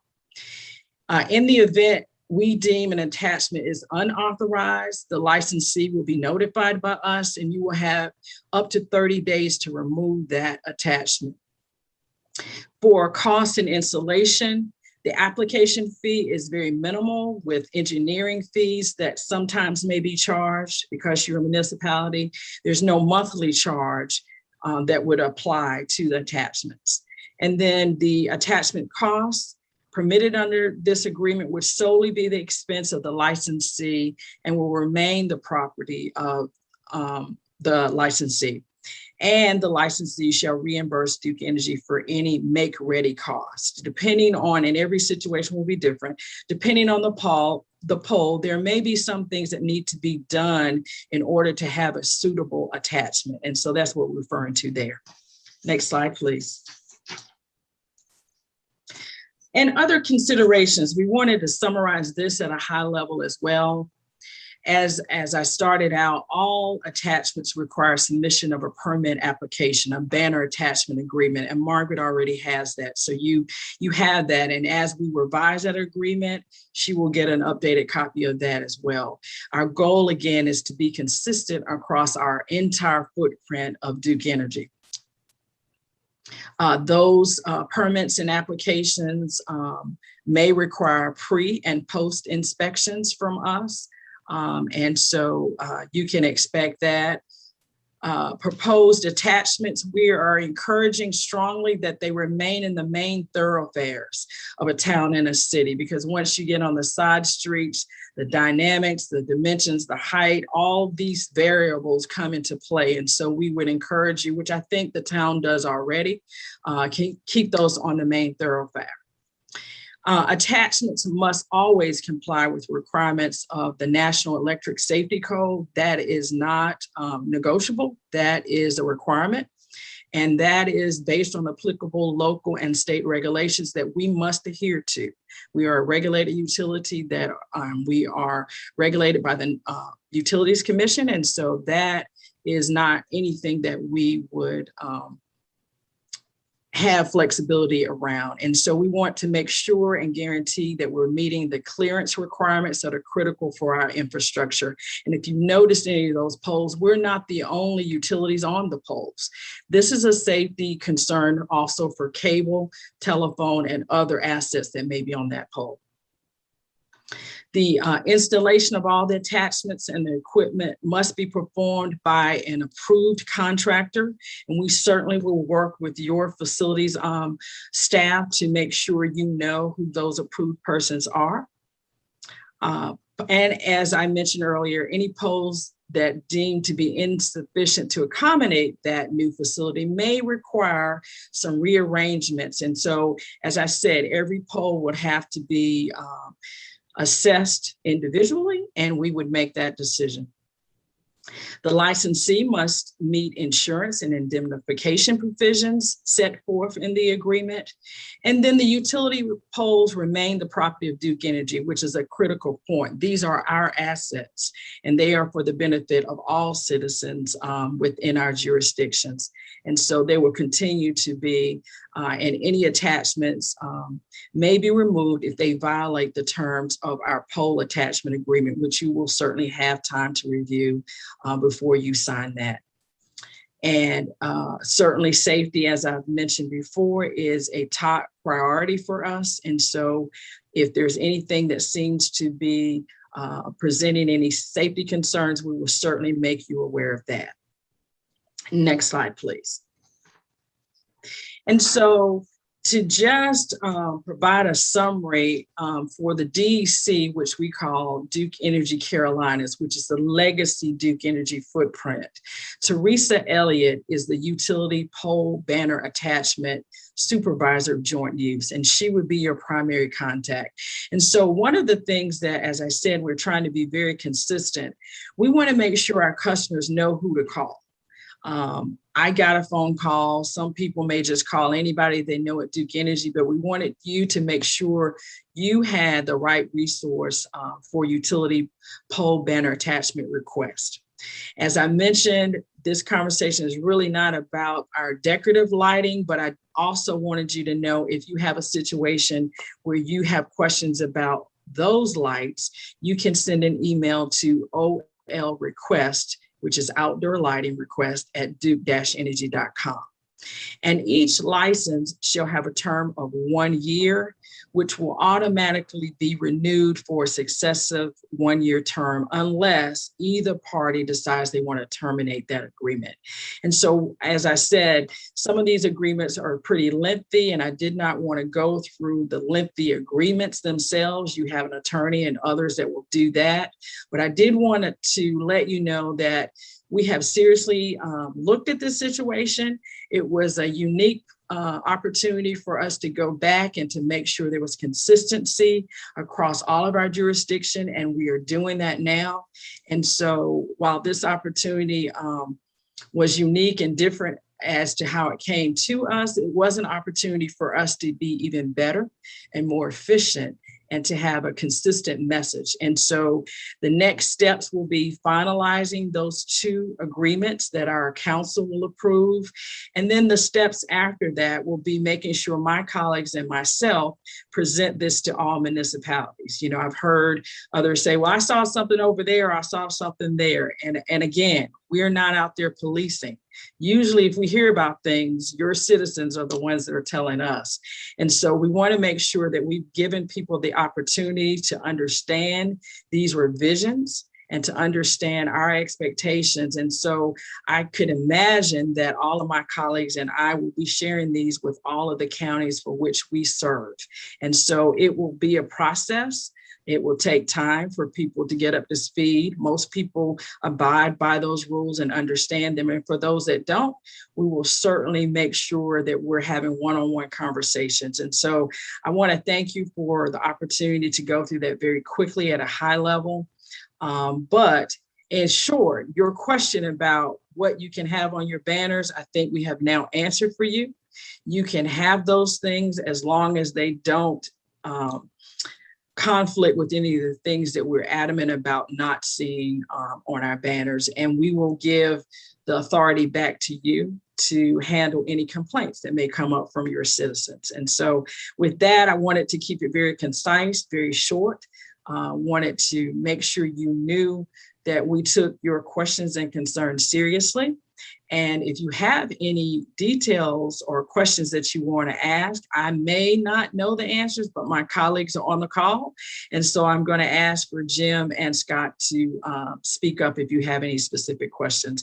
But this will be an ongoing process. Tonight is not the only night we'll have questions and can answer them for you at any time. You can certainly reach out to me. Kim Ellis is your large account manager who's assigned to the town of Hillsborough. And I think Margaret and Stephanie as well have worked with her closely on other things related to the town. And she is always available as well. She cannot be here tonight, but she is also a point of contact for you also. So with that, I'm going to stop and see if there are any questions. I think I see Matt's hand up. And Indira, if I could just jump in quickly. Sure. Matt, I'm sorry, I promise I'll be brief. I just wanted, just as a matter of framing for the town board, seems like we have two parts of this item here. And so let's get our questions answered, be sure our questions are answered from Duke Energy. And then it's a separate issue that we'll jump back in with Margaret about whether or not we think banners, are the way that we want to go or whatever. So I just want to keep that separate so we don't kind of mix things together. So questions, and also thank you, Indira, very much. And I'll turn it back to you to field the questions. Yes, thank you. Commissioner Hughes. Indira, thank you so much for coming. I've always enjoyed our conversations, and I'm sorry you have to be here to deal with this, because frankly, the only reason we're dealing with this, I'm going to call a spade, is because of people who are upset and triggered by the fact Hillsborough decided to fly pride flags. As Commissioner Lloyd mentioned in a meeting previously, we flew American flags from those utility poles during the entirety of Operation Desert Storm. And so, it just goes to show that folks only take notice when something's controversial. In a way, that's a welcomed thing, because now we can all figure out what the policies are. But I do want to flag that, pun intended, as to why we're even talking about this. But I do have two questions, and it goes back to the pride flag situation, which is, in the slide deck that Margaret sent us, it said that things of a social nature would be okay in most instances. Are we clear that a something that is in support of Pride Month would qualify as a social issue that's acceptable? And then also in the presentation it mentioned authorized contractors, and if I'm hearing correctly, that means in the past the town of Hillsborough have installed flags. But then also, if I remember correctly, we've been the ones who have also installed our Christmas wreaths. And so is that to say that for now, or under this agreement, town staff are off the hook, and then we must go with one of these authorized contractors instead to install, whether it's banners or Christmas wreaths or whatever else is permitted under the agreement? So I'm going to let Scott answer the second question. But as far as the first question, if your town board is fine with the pride flags, we do not have any opposition to that, as long as it's on an approved banner, not a flag that's free flowing, but that is firmly affixed with the proper banner attachments, then that is fine. And if there are any persons that come to us, as in this case, we're going to refer them back to you, the town board, to address those matters. There may be, there are some times where we have had to step in and ask for things to be removed that we thought were hateful kinds of things.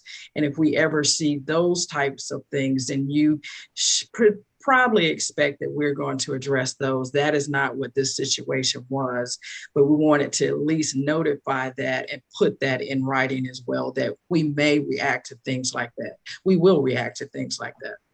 But that was not the situation here, but in writing the language, we wanted to make sure that was spelled out. As far as hanging your holiday lights and approved contractors, Scott, would you like to take that one, or either Jim, who I see also?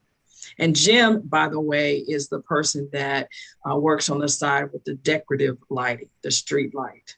And I think Scott Freeburn is on the call. I see his name at the bottom, and he is the manager that handles the poles that we're speaking of now. So Scott, would you like to address the contractor question? Yeah, thank you, Indira. And yeah, I want to apologize for not having on the camera. I live in a rural part of Orlando where I don't have very good broadband at home, and if I turn it on, I'll lose connection. So we know all about your broadband issues up here too. So you're in good company.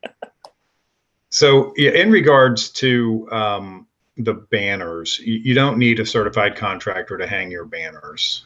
You're not working up and around the power space. You know, we're going to tell you where to attach it when you ask for a permit to attach to it. We'll send somebody out. We'll look at the pole and we'll make sure that it's a good pole to attach to, and we'll tell you the attachment height. So if you've got, you know, a certified crew that works for the city, you know, that's competent working in a bucket truck, and to be able to hang those, that's fine.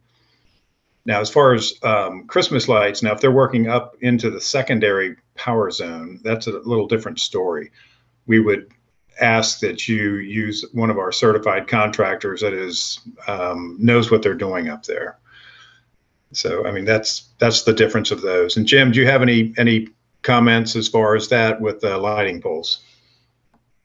Yes, I just wanted to say that for outdoor lighting poles or street lighting poles, we mirror the guidance around the distribution poles. So we would not require that those be do contractors. For example, the town is very familiar, to your point, around installing such banners on our poles. So, but we include that language just so that if we run across a situation where someone's not familiar, we reserve that right.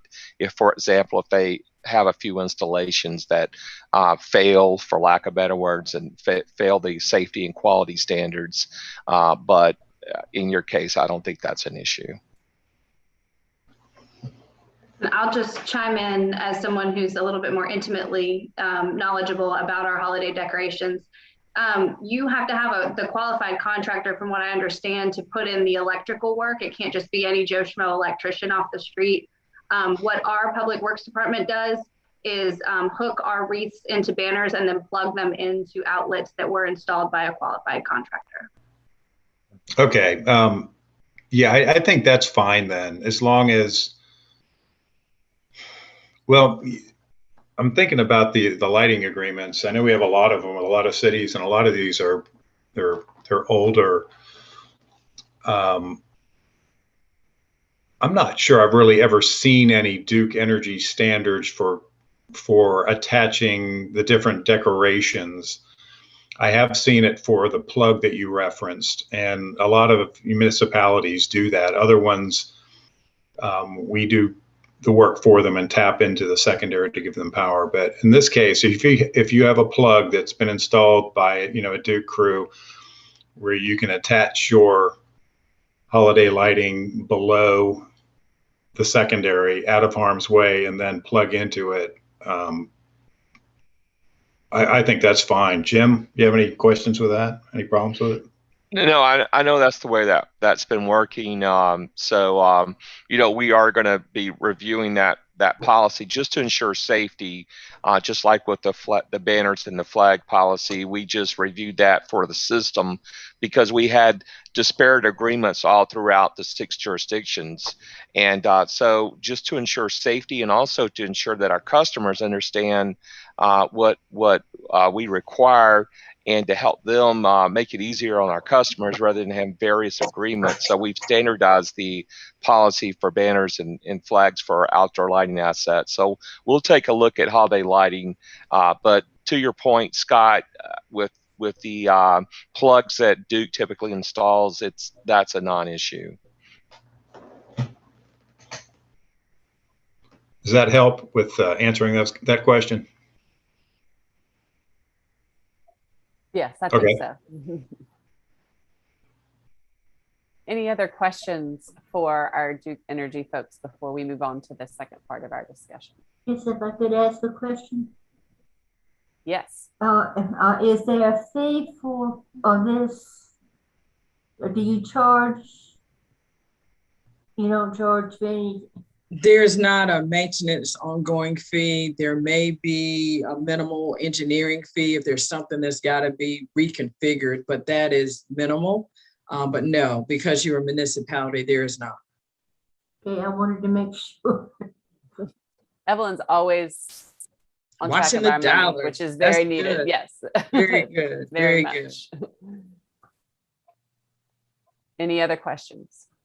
Rob. Indira, thank you for that information. It's very, very helpful and I think very well done. And two questions real quick. And I'm glad that, you all are looking at that. So I'm curious, like actually how often you do look at that in terms of policy. I think you're getting it right. And I don't think you're gonna have to look at it, too much in the future. But my question is, if you referred back to us a complaint or what the information that you get from somebody that's complaining, do we, and this may be more of a question for Bob too, but what do you get? Do you give us a name and or do sometimes is that anonymous, or I mean, how do we follow up with them? Because there's a lot of times we'll get complaints and the person is not a town resident. They're either just passing through and didn't like something that we may have had or whatnot too. So I'm just curious what sort of and Scott and Jim can correct me, but if in this instance, our corporate comm folks who monitor social media for Duke Energy at all times saw a lot of complaints in social media with a name attached. And so I provided that name to the town. And so I had no problems doing that. They were bold enough to put it on social media. So I shared that.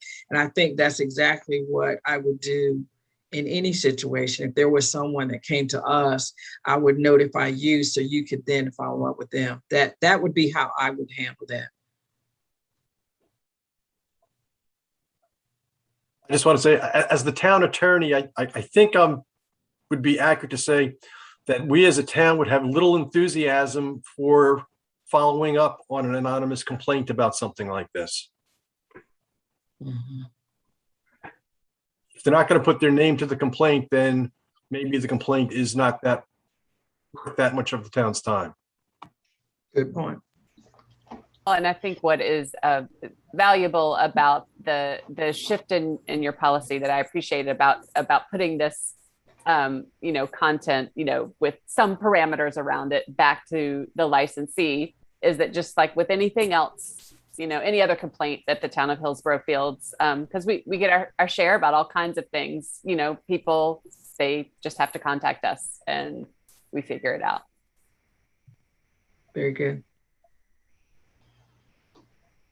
Well, if there are no other questions, I want to thank you, particularly Mayor Weaver and Margaret, for your patience. As you might imagine, it's very hard to get any one department to talk and to meet, but when you're dealing with 6 states and different people and legal having to approve it and corporate comm and all these other groups, it takes a while. We're a large company, but it was time for us to revisit it. The timing was right. And so I think we'll be better coming out on the other end because we'll be much more consistent across all of our jurisdictions. And we kind of contemporized our policy. So things that wouldn't have been thought of 40, 50 years when those were first written, we're now making them more modern and relevant. And so I thank you for your patience. Thank you. Yes, in turn, thanks y'all for all your work and time and attention that you put to this and all the conversations that have gotten us to this point. So thank you. You're very welcome. Thank you for being with us tonight. Thank you. And we will drop off if that's okay. That is just fine. Okay. Thank you. Have a good night. You too. Enjoy the rest of your evening. And now, Margaret, I think I'll flip it to you to remind us what you need from us.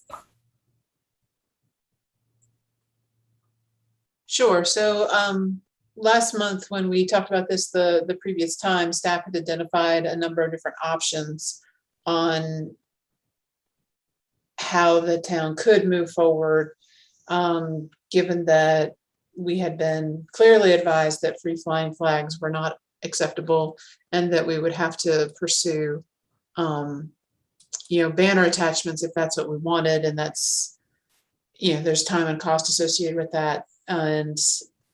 Or there were other options. So the staff had produced 4 different options, and we're looking for some sort of direction on which to pursue, because there's so many options, and then you get into variations on options. It was more than we really wanted to chase. And here we are in the middle of September with the next flag holiday being Veterans Day. Just wanted to get some direction from the board on what it is that you would like us to do to address this going forward. Matt. Yeah, so similar to before, I have a few comments and then some questions for Margaret. I noticed I don't think Dustin's on to take in some of the other staff perspective, but when I first read the agenda packet, I was just like, you know what, maybe it's just easier if we just do the Christmas wreaths and just leave it at that.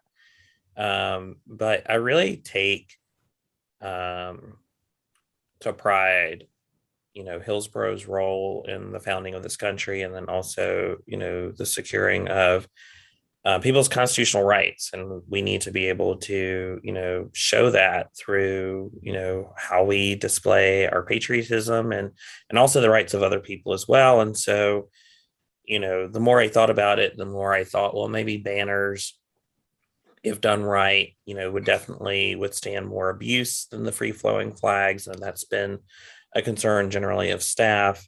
And then I think they could be displayed for a longer period of time if we wanted to put them up and not immediately take them down. I know the Welcome to Hillsborough banners have been up for quite a while. I think they're beginning to show a little age, but they've been up for quite a while. And so, maybe coming up with some sort of schedule where, we rotate Welcome to Hillsborough, the American and North Carolina flags, Pride or anything else that we want to do. But the question is that I have, if Margaret or Shannon, or I don't know if Stephanie's still on, maybe she has some insight as well, is, really, do we have I know that putting up the banners take up more time than the free flowing flags. And it is kind of like the equivalent of putting up those Christmas wreaths. But, do we know kind of like the average time? I know the flags can go up, it seems like overnight, but I've never watched the wreaths go up.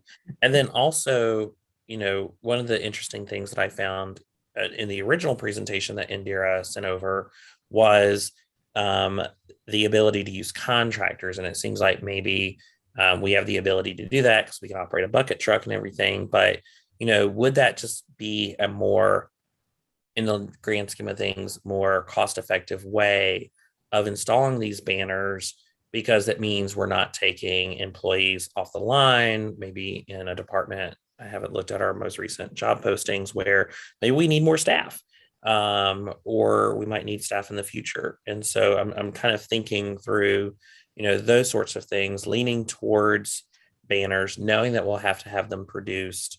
But, is the use of contractors one such way that maybe we can, save on staff time, at least, especially if it's going to take a long time to install the banners? I'll just give you the information that was in last month's packet. Dustin had indicated to us that putting up the Christmas wreaths takes 15 person hours. And so he estimated that the banners would take longer than that, not double, but longer. And, right now we put the flags up for maybe 3 to 5 days. So you don't want to spend 15 person hours, doing that and then change it down again in 3 to 5 days. I'm not convinced that we could find a contractor, and then a contractor that would be cheaper than town staff. I'm just not really convinced that that would be possible, but we would have to research that and get back. We have no idea whether there's somebody out there who wants to do that. So for the initial, I didn't do the 250th anniversary banners, but for the banners that we did in like 15, 16, it took them about 2 or 3 business days to get them all up. And then after that, there were ones that like outliers that we didn't realize existed. And so there was some going back and putting those up. And I will say that the original install that was done was for that 250th anniversary celebration. I don't think we can find an agreement if we had one with Duke. And I will say a little out of pocket that depending on who you talk to with Duke and DOT, things are fine, things aren't. So I'm glad that they're coming up with more of a standard policy. And what we did in 2015, 2016 was basically just replace the 250th anniversary banners and update the hardware. There are some holes where you can see the bands where there used to be banners, but there aren't anymore. So I think that's a little bit tricky. And to Matt's point, yes, those Welcome to Hillsborough banners have worn out their life. And I'm glad this happened now versus right after I just reordered and put up all new banners so we can have this conversation.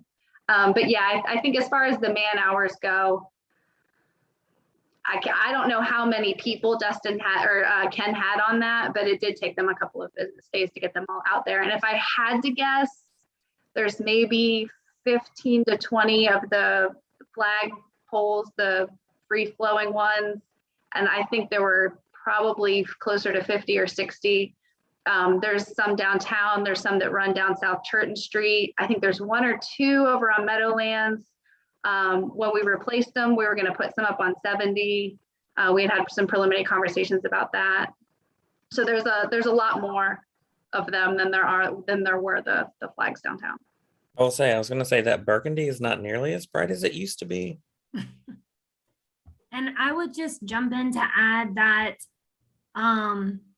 although the banner locations are spread all around town, the majority of them are on state roads, a lot of them being on Churton Street. And when our guys install them, Public Works knows the traffic patterns in town better than just about anybody. And so they come in really early before rush hour traffic. Sometimes I don't want to guess, but I imagine it's probably 4 to 5 in the morning when they're coming in to get some of those banners up on South Churton. If we did use a contractor, which I'm confident we could probably find someone that would be willing to do it, I wouldn't necessarily feel very confident in their ability to do it as well as Public Works in those high traffic areas. And we would probably need to pay staff to supervise that contractor anyway. So whenever we impact traffic on Churton Street, there is usually 1 or 2 staff people sitting around and watching to make sure that things are going well, just because we have such a, it's so easy to mess up the traffic patterns and to create a lot of congestion. So Public Works knows what they're doing when it comes to working on Churton Street. So I'm assuming that I'm to take it from here. So Kathleen? At one point we talked as an idea of creating some entrance, like at Capitol Ford and other gateway town entrances. I know we have not included that in any, this year's budget for certain. But is that something that, and I'd like for us to consider as, part of the mix, because I think it gives some flexibility that we may not have, relying just on the banners and the poles. So again, knowing that is not something that's in our budget now, but wanting to put this on a radar screen. We're now that was the 4th option, is find places on land that we would own or easements that we could put up fixed flagpoles and fly the flags that we want when we want. They could be put up from somebody standing on the ground so that when our bucket truck dies, we would not need to invest in a new bucket truck. it would be much more sustainable for a much longer period of time, and be a lot more flexible. And that was my personal my personal preference, knowing that it would take a little longer to roll out and it would be more costly in the year that it was implemented, but I think it would, be better in the long period of time. But we just need some direction. I appreciate that, but I'm thinking a little bit more, where we've talked about in the past having, real formal entrance fixtures, something, like, Waterstone has an entrance, different things, but having a town, from, where we can. And so I'd like to have that conversation in time for next year's budget, for sure. Yeah, I think that's a great idea, and something that tourism, the tourism program, tourism board and TDA have expressed interest in as well. Not just for the monument signage portion of it, but also for the co-location of special event banners and signage. My hope was to reorder these Welcome to Hillsborough signs with our new logo and branding, either with the seal or the new clock tower, and buy us maybe 4 or 5 more years to try and do that, because obtaining those sign easements and then getting those monuments built is going to be a whole thing, even adjacent to NCDOT's right of way, with regard to what happens if someone loses control or hits them, who maintains them. So I think that's a great idea, but it's definitely a project that's probably going to take a few years to transact, but it's something that we do want to work towards, because just having that one banner location in front of Capitol Ford, people who have special events get a little unhappy with the fact that that's our only option. Well, and I'm, for this, as long as we can put in some planning, or that's what I would like to see, so that we are progressing, understanding that is a longer term, but we don't put it off because it is longer term, but we go ahead and build it in and bake it in our processes and schedules moving forward. Mark? Yes, I definitely see a short-term work stream to replace the banners that we have, which I too was going to say those things are looking kind of long in the tooth. And then a longer-term work plan for monuments and flagpoles and other opportunities.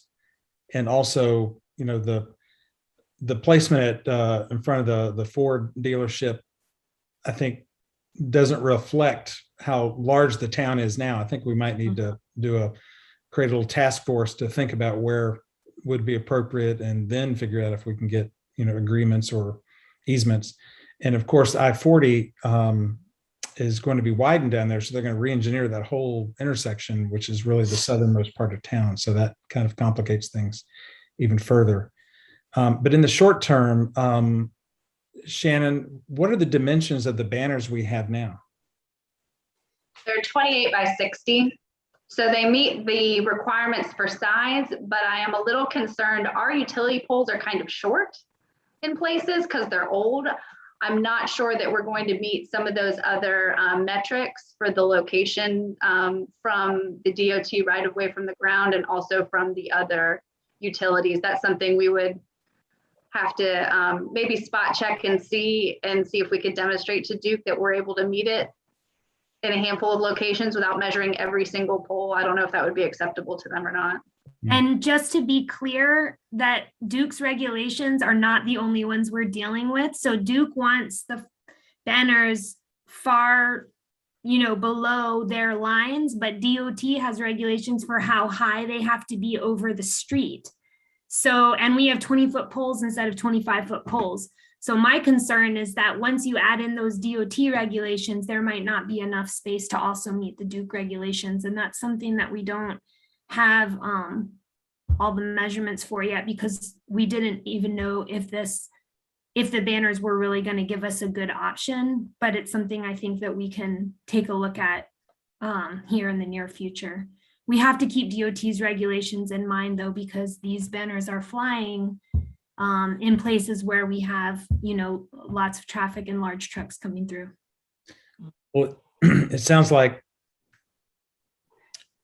there's going to be no short replacement of banners or anything. It's going to take a while to figure out the agreement with Duke Power and then order the right number and size of banners. And I don't even know what to think about what do we do for Veterans Day and the flags. And this is not going to be a quick solution. So I guess I'm gearing up for a prolonged process for all this to kind of work its way out. And I'm sorry that staff have to go through a considerable amount of work to figure this out. So thank you for doing that. And we certainly trust your creativity and attention to detail for all the regulations. So thank you in advance for that work that you're going to do. Yeah, I think it's safe to say that it's not going to be possible to legally have banners up for Veterans Day. But Rob? So I'm just interested in finding, something that's sustainable, and that cuts down on staff cost and time. I don't know, what the answer to that is. If we can leave them up longer to cut down the number of times or the frequency, we're putting them up and taking them down. If we can consolidate to just certain locations to again eliminate the number of places that we're putting them. I don't know the answers to those, but I just feel like we have to figure out something that's going to not take so much staff time, but then that also makes sense and will last. So this is it's kind of a second question, but those two light poles in front of Cornwallis Hills and Waterstone, are those Duke Power light poles? I expect so. Nearly everything is, except Beckett's Ridge, and if other very limited number of spaces are Piedmont, who will not allow us to connect at all. So we can only work with Duke. I know for a fact Piedmont will not let you have flags. I've been told that. So and do we do anything on light poles in town, or is it just the utility poles as of now? No, we have very few light poles in the heart of town. So yes, when you get out into the newer neighborhoods where there's underground electricity, there are some light poles. And so we have not expanded to put anything on those yet. Right now we are, I think almost every banner and flag installation we have is on a distribution pole and not a light pole. We have not expanded.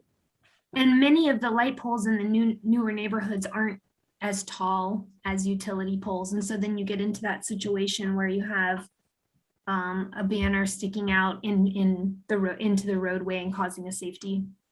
Well, and I'd say just remember what Indira asked, is to keep it on the main thoroughfare. So, conceivably, if we really wanted to, perhaps we could do Waterstone Drive, but we can't go into neighborhoods. And actually, I would recommend that we not expand the footprint of these banners at all. We just don't have the capacity at this point, and given the new rules. Well, my point was, as Mark kind of mentioned too, that I think our entranceways to and entering and exiting Hillsborough don't begin where the Ford dealership is. And so as that pushes farther towards 40, I would like to see more of a presence basically where that is. And I believe that's on the main thoroughfare. And we have two poles right now. I'm not saying we do that. I'm just saying, I was just inquiring whether that was even an option, but I do think we need to push that footprint further south. So, but getting back to, again, I don't know the answers. It needs to be sustainable. It needs to be, make sense in terms of our staff time and the staff cost for it. So that's all I have. Matt? I was going to first start with a joke, which is, growing up, everything was light pole. I didn't know there was a difference between a light pole and a utility pole. But that's growing up in West Hillsborough, where it seems like every utility pole does have a light on it. But just some comments, not necessarily questions. I think that, finding some place where you can place the flags, I know we had previously in another meeting talked about possibly getting that little piece of property from Capital Ford, acquiring that, I think that also goes to Kathleen's point about some entryways. We do have about at least 4 entryways into town, acquiring some property where maybe we can do that. And I do want, to raise up, especially, as we're talking about things like, pride flags in particular, because that's not usually an American or a US flag, also leveraging our town owned facilities, whether that's the town hall, the police department. I think there's a flag outside of the water treatment plant along Dimmitt's Mill Road. But then also working with, our other governmental and quasi-governmental partners. There is a flagpole outside of the old courthouse. There's the school district office over on Cameron, the sheriff's department, though we don't own the property. But there's also the fire station. That's a very visible part of downtown. And on those, I really think that falls to the electeds to work with, whether it's our BOE chair, the sheriff, and others to, get the buy-in on that. And county commissioners, because some of this is also county property. On Veterans Day, I think, as much as I don't want to, I think it makes sense for us to defer. I think at this point, we know the rules of the road. I don't think it's being good neighbors or partners to put things up knowing that that's not something that's permitted, and so that gives us at least a little bit more time until the next holiday where we would normally put these up. I can't remember, Margaret, would we put these up for MLK Day? Okay, so that gives us at least another almost exactly 3 months to continue to talk, knowing that we really lose a month in the month of December. But I think that's that. And then also, maybe reducing the amount, reducing the holidays that we would post these to post flags to begin with. I know that staff found the list of holidays. They include things like Moon Landing Day, which I did not, that never occurred to me as a day to put up flags. And so, maybe it is that we hone in on either when we do put up banners, putting them up for a longer period of time. For example, when I think of Veterans Day, I think of potentially posting those much earlier than Veterans Day to also incorporate something like Election Day as well. And so I think there could be some creative tension that comes out of that in terms of where and how much and what we post. But I think, if we could at least give ourselves another 3 months and another 3 months to price it out, figure out if there are contractors that do it, how much will it cost to get these banners made? There's a lot of American flag banners out there. I just Google searched. I couldn't find anything about pride flag or pride banners or North Carolina banners. I'm sure they're out there. Carrot Top's probably listening and they're like, oh, we can do that. But, pricing out what that would look like as well. And so, maybe we could get a contractor who's willing to do a service agreement with us, for an entire year with certain days and times that we put out that we want to do. And then also that might give Shannon some time to also determine the Welcome to Hillsborough banners and what needs to be ordered, and are we in the position to do that? So, those are just kind of my top of line or top of mind thoughts. And honestly, it was not where I was before. I think I alluded to it earlier. I was just kind of like, let's just do wreaths and leave it at that. But I think there are some ways where we can continue to work on this. And I'll just chalk it up to the joys of working in a small town. I am sure that there are some municipalities across North Carolina that are too big to talk about this on on a town council or town board meeting. But I really do think that this shows that this is government in action. Sometimes it's boring, sometimes it's exciting, and sometimes you're just scratching your head thinking, why is this a problem? So thank y'all. Thank y'all for continuing to work on this. I really appreciate it. Mayor Jen? I think Kathleen was before me, so I'll defer to Kathleen and then I can go.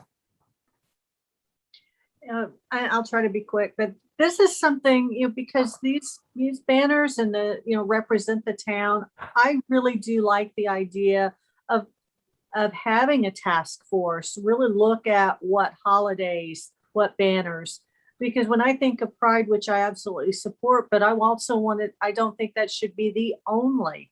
And then it gets to the question, and I understand we have to balance, staff and cost and resourcing and those sorts of things. But I think it's really important that the community weigh in on how our community is represented. And I think this is a great exercise. And including, the gateway entrances. We have multiple, as Matt alluded to, is yes, we have multiple entrances into town, not just Churton Street. Not, we've got, 70, we've Churton, 70A, which are becoming even more important. 86, as we do the infill development and as our town, it's maturing in a different phase of our growth and history. So that's something, this does take some time. Let's take advantage of that time and bring in the community. And not just complaint driven, because ultimately our activities right now, it was born out of a complaint, not out of a vision.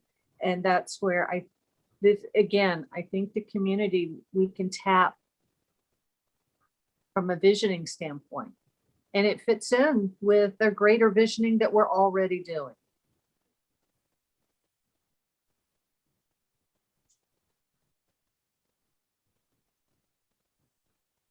So I'm just going to try and do a little bit of summarizing and see if we can find a way, at least to some next step. But before I do that, I do want to make a kind of an overall comment, is that it is really unfortunate that we are in this situation, as others have said, because of a complaint about the pride flags, which I think we were all really excited about.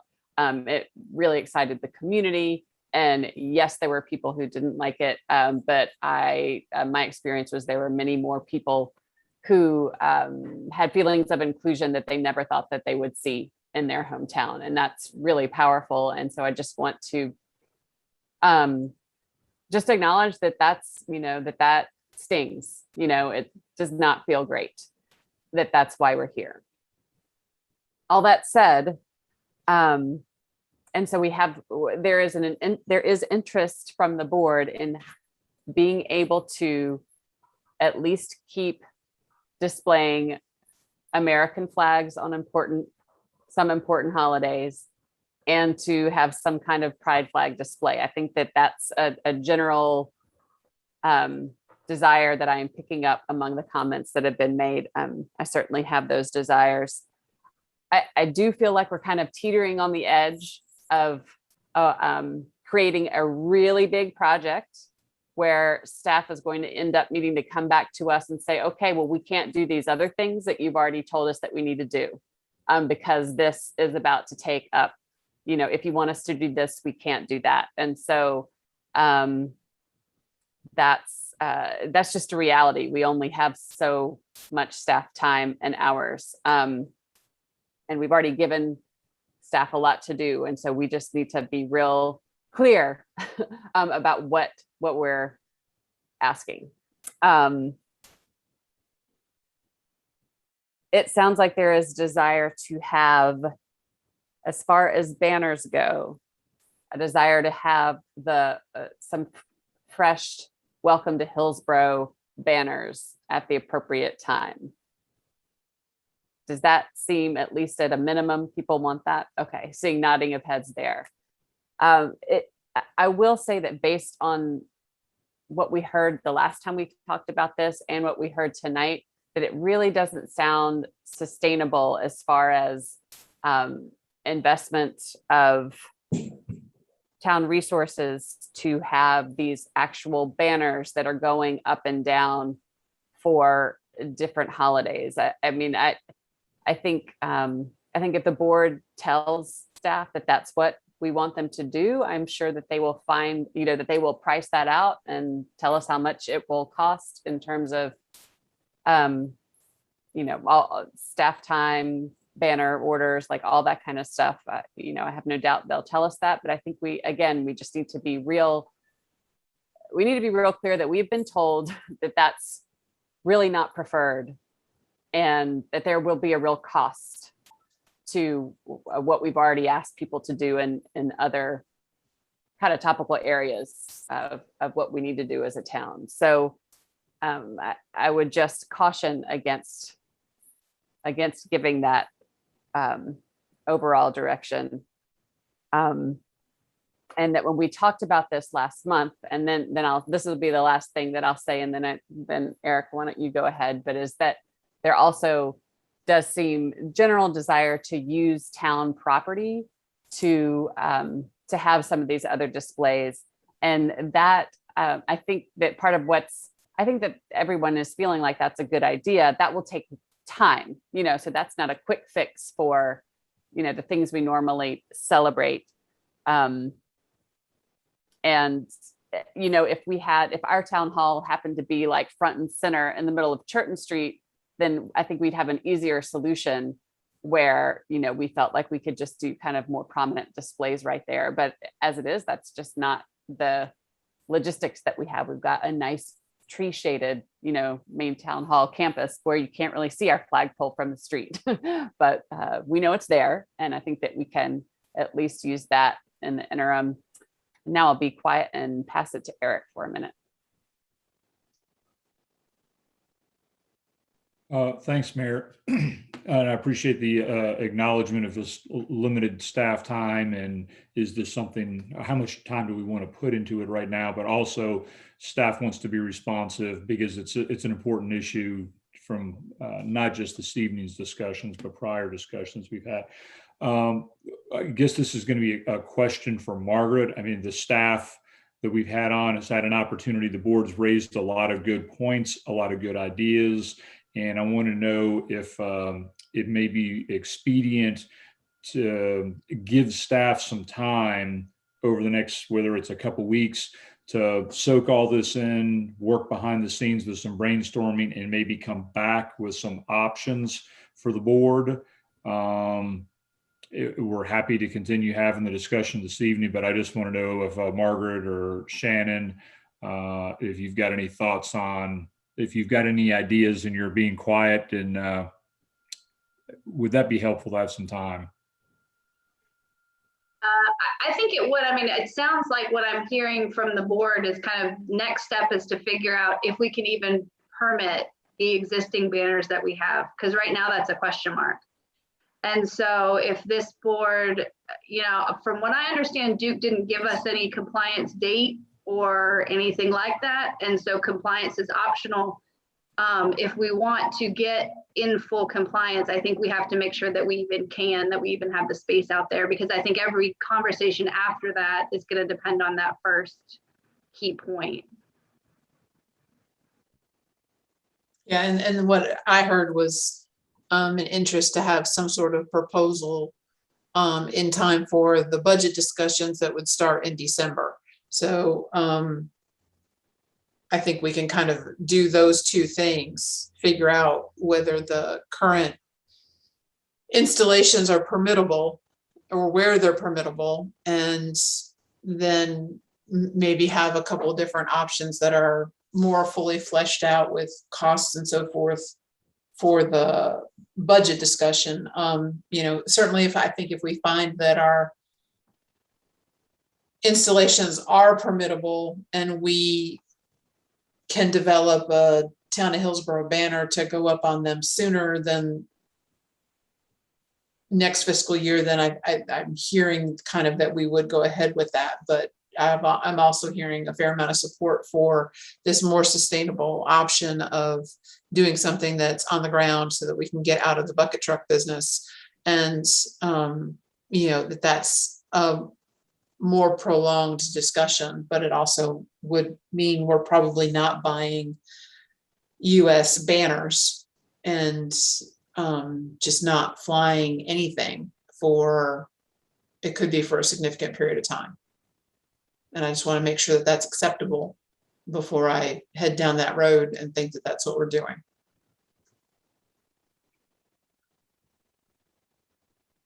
See, Kathleen's got her hand up.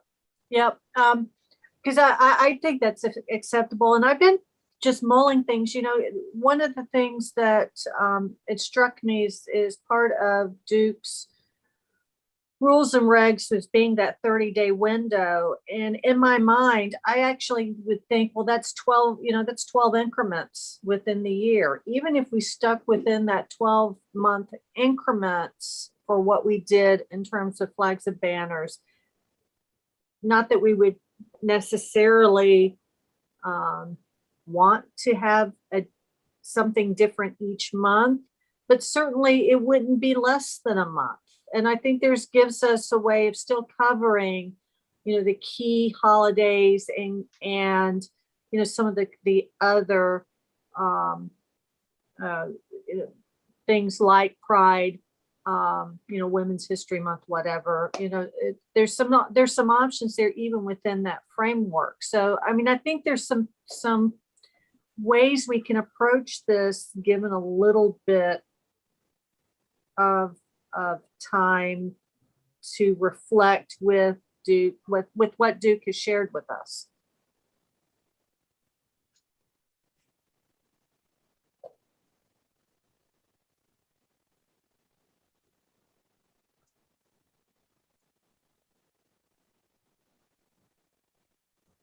So, Kathleen, I just want to be sure I understand. I'm not sure you and Margaret are saying the same thing. So Margaret, maybe could you say what what the two things are you're proposing y'all come back with, and then Kathleen, let me know if you're thinking about something different. Yeah, because I wasn't really sure about the 30-day thing that Kathleen was referring to. What I think we're going to do is work with Duke to find out whether the current banner brackets that we have on poles are acceptable and can be permitted, and try and get those permitted, count however many there are, come up with a new banner that says welcome to Hillsborough to put on them. And then for the budget presentation, so in December or January, flesh out other options, including chasing, we're going to do 6 gateways and each one would have 5 poles, and that would be this cost and this number of flags. And then we can have a more elaborate process on which events the public wants us to have flags up for. And so to pursue that is probably going to take 18 months and X dollars, and ask for the money in the budget. Or by then we'll know whether the banners are acceptable and permittable, or do you want us to pursue banner installations? If they're up for X period of time, they'll cost this much, and there is a contractor, there isn't a contractor, and this is sort of the cost for pursuing that option. That's what I'm hearing, assuming that we can work that in with everything else that we're doing. Totally on board with that. I was thinking, that next step of once we've got that is beyond there of what, content and frequency. So again, totally on board with what Margaret's saying. Cool. Matt. Not to complicate things, I feel like honestly what Margaret was just saying was like 3 different scenarios. Did I hear that correctly just now, or were they like a succession, because I actually, whatever of the three different scenarios, I actually thought the third was the one that was kind of most succinct, most succinct, less of a stretch in terms of time, and then also offers our ability to budget and look at the possibility of utilizing contractors for some of this work. But I will say I really trust our professionals and what's good in their professional judgment. And so I know that staff asked for direction in the abstract. And I think that if we can probably follow, though, what Shannon mentioned, which was see what's just on the presentation we received earlier today, are current banners okay? Can we even install additional banners? I really feel like so much of what we want to do is dependent on answering those questions, because I don't want us to waste staff time on things that honestly is pie in the sky. If it comes to find out that maybe it's our current banners that are good, the Welcome to Hillsborough in terms of size and placement, then we'll know how big they can be, where they can be, how high they can be. And I really feel like maybe we cannot make an informed decision until that. And then otherwise, we're just telling staff, even though I just said I really like this one thing that Margaret said, then we're just telling staff to go in 100 billion different directions. And most of it may not even be obtainable. And some of this other stuff that I in my own recommendations are things I don't think actually takes staff time. It's electeds working with fellow electeds on where we display, things like pride flags or breast cancer awareness flags or gun violence prevention flags, and not necessarily all of our town resources. Of course, wherever we have a flagpole erected, we can use. But I really think that the questions Shannon mentioned earlier are probably the questions we need to know before we give additional guidance to our staff. Sorry, that was long-winded. I probably should have just led with that. No, I was just going to say, yeah, we got to see if you all want to keep the banners in whatever capacity, whether it's a static welcome to Hillsborough message or a message that we change quarterly. I think step one is to figure out if we can actually get those permitted given the current constraints. And I don't want to muddy the waters, but I think step two for me, I would like to see if we can use those flags that we already have, right? So we just spent money on the pride flags in anticipation of getting a few years use out of them.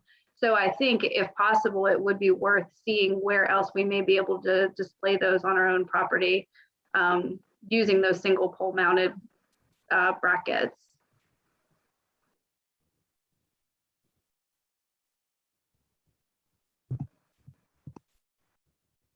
And so I really wasn't suggesting three things. I was suggesting doing what Shannon said, which was study where the banners can go.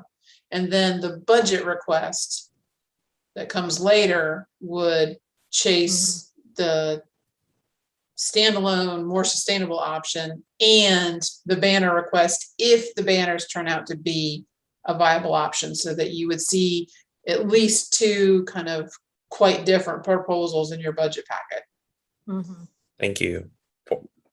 I stand corrected. Thank you. That's okay. I'm sure I wasn't clear. No problem. Awesome. Okay. I think we got there, y'all. Thank you. Thank you, everyone. Any last minute questions or comments? Are we ready to move on? Okay. Thank you everyone for your patience as always. So next we have item number 7E, continued board discussion of when to return to in-person meetings. Margaret, do you want to kick this off or would you like me to? I'm happy to. Okay. I was only going to say that because we were in that meeting together. So I'll just say that, we agreed last month that we would just check in on this monthly, just to kind of see where things are.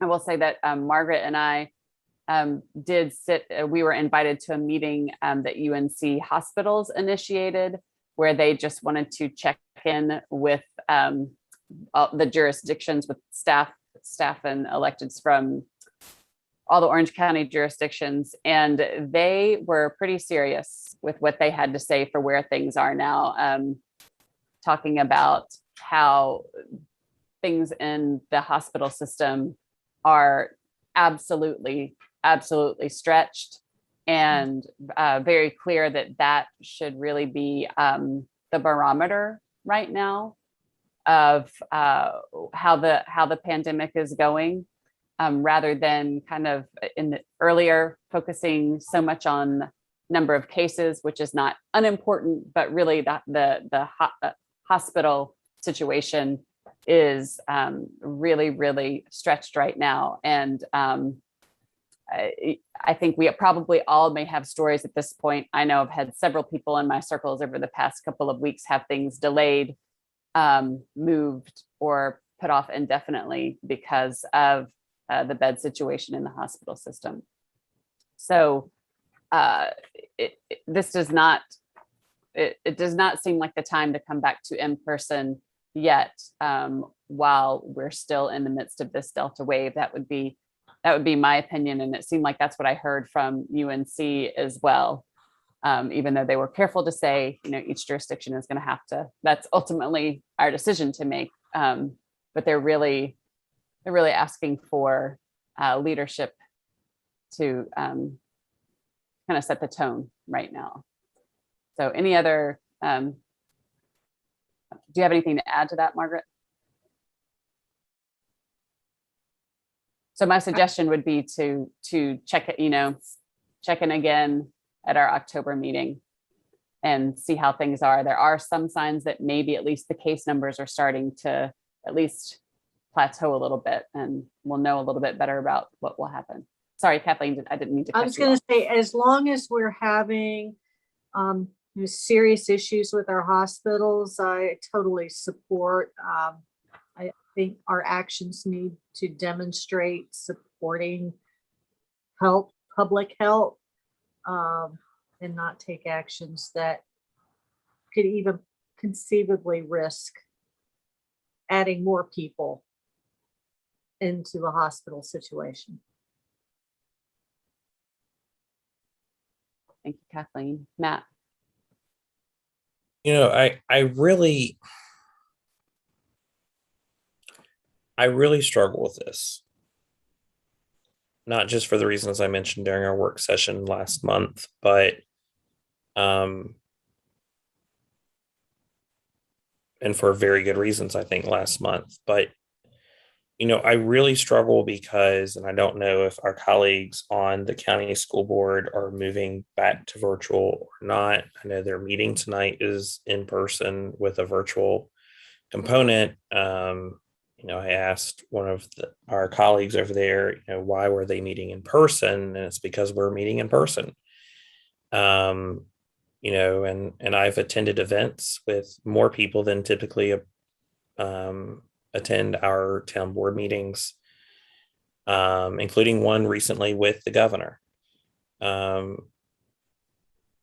I want to take health concerns into consideration, but I also want to take into account our own accessibility as elected officials. I know there are other jurisdictions that are meeting in person in the Triangle area, including Morrisville, I think Apex, and a few others as well that are as large or smaller, or that are bigger, or they're not Raleigh, is what I'm trying to say. They're not large jurisdictions, but I do welcome the continued ability to have the conversation. I know I've gone to the town hall complex for meetings, and done a few meetings from our our town board office. Not necessarily the most comfortable place in the world, but at least it's not home, and it's a change of scenery. But I struggle I struggle with this. And I also say I struggle with it because I know I have been out in social situations with my fellow colleagues in large group settings that exceed the number of people that come to our meetings, but we're still meeting virtually. And I struggle with that. I feel like I am living two different realities in some cases. And it does significantly impact my service on this board in a virtual environment. And so I appreciate being able to have these conversations. But it is something that, I really want to be consistent about vaccinations, about masking, about how we approach it, because it's important and we want to keep our hospitals open.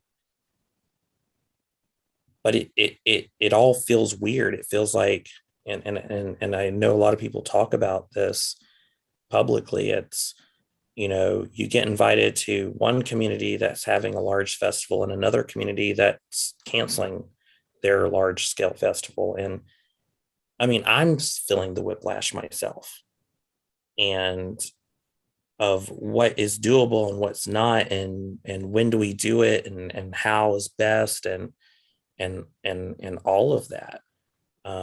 After about 18 months, it's I think it's wearing on all of us, and I only say this because I know it's wearing on many of you. But I think it's also important as elected leaders that we tell our community that it's wearing on us too. And so, that's kind of where I'm at. If my colleagues want to continue to meet in person, or online or in person, I will go with the will of the majority here. But I'm just saying that it is wearing on all of us to continue to do it in this way. And so those are my comments. Thank you, Matt. And I just want you to know, I totally hear you. It's it is wearing on all of us, myself included. Rob, and then Mark. So I struggle with this too, because as most of you know, I have been in person for a long time, and so I go out, and so I'm out in the public, but then I have to do lots of virtual meetings and stuff too. I do believe it's we're just in a very precarious time, and I think with the hospitals and the Delta variant kind of where it is now, it's just a little too soon. And so I'm fine continuing to be digital. I think until we're ready to ask our employees to come back to the workforce, it's not inappropriate for us to continue to be remote also. I think there's the argument that the kids are in school, and if the kids can the kids in the school system can figure it out, we should be able to figure it out. Part of me thinks that we can figure this out and do it safely, by wearing masks and physically distancing and controlling the things that that we can control. That's ultimately what it comes down to. I kind of say a COVID serenity prayer every day, just controlling the things that that I can, and taking care of what I can take care of. But my situation is not the same as your all, so everybody here. And so I think it's it's a purely individual sort of thing, as the pandemic and is for most people. So I'm fine continuing to to just do what we do, as we are doing now, and revisit it 30 days from now or sometime in the future. So, again, I have mixed emotions because I could, next month very easily meet with you all. But at the same time, I understand my situation is different from yours, and I certainly respect everybody's situation with that. I do like to see your faces in person when I get to, so I look forward to that. And I hope to see all of you sometime soon. So stay well.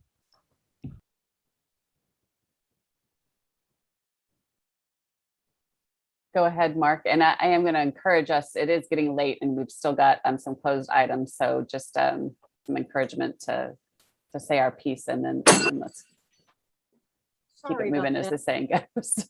Don't cut yourself, Kathleen. Go ahead, Mark. Just a dog. Well, appreciate the conversation. And I think that waiting another month to see if those numbers start to trend down is an appropriate step. And my situation is that from still in recovery from brain surgery, so I am not in a hurry to get into a closed room with a group of people. I don't think that would be a good idea for me. And that's my situation. I'm a pharmacist and I say stay with a mask and be careful who you're around. Don't be in crowds. That's how I'm taught. I think that's smart. That's smart. So we're hearing from the UNC folks as well. Matt, is your hands up again? Okay. All right. Just checking. So just by way of moving us to next month, I think the monthly check-ins do make sense. And, eventually we're going to have to, we should just assess it as, month to month, because I think that we are all eager to be back in the same room together when it feels like both when we're ready as a group, as leaders and safety. There's so many different things to think about. And I think that's part of the exhaustion, is just thinking about it all the time. And everything that has been said here tonight resonates with me. So I appreciate it, and appreciate your perseverance. It is hard. And everything is one day at a time.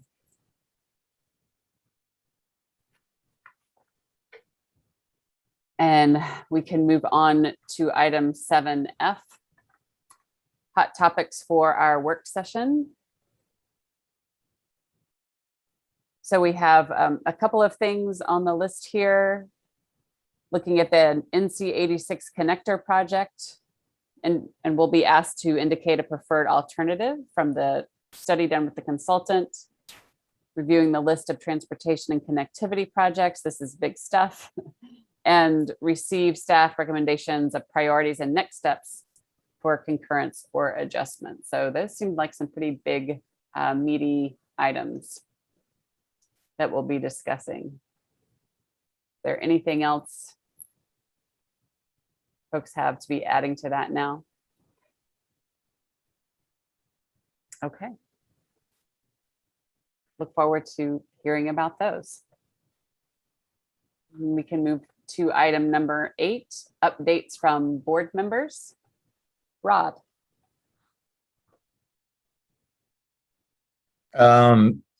I have nothing to report on today.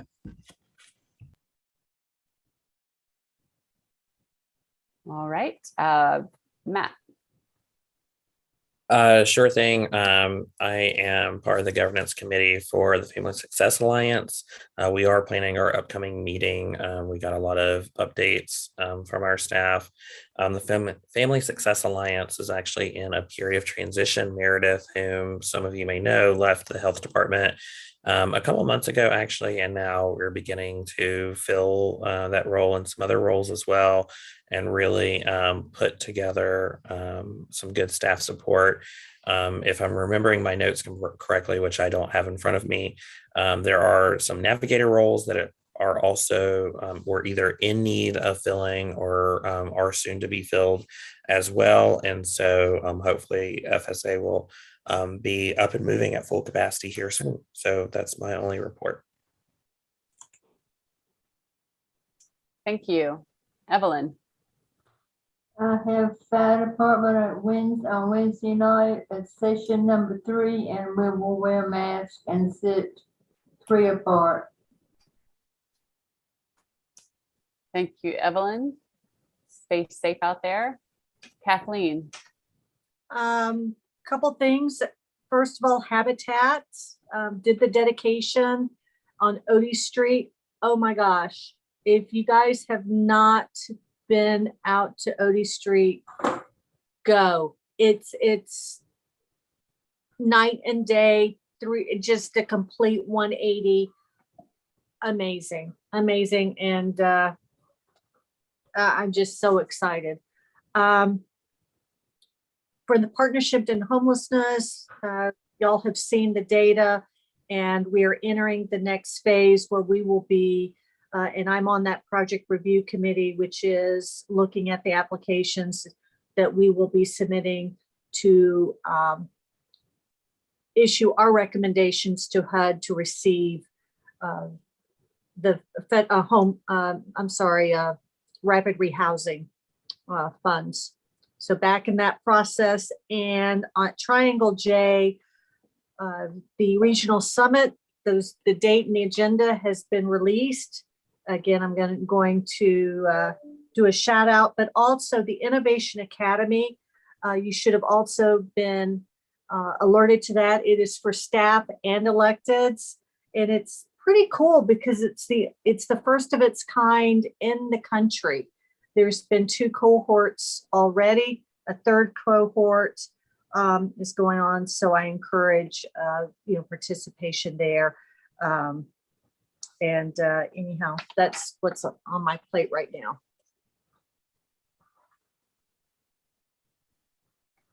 Thank you, Kathleen.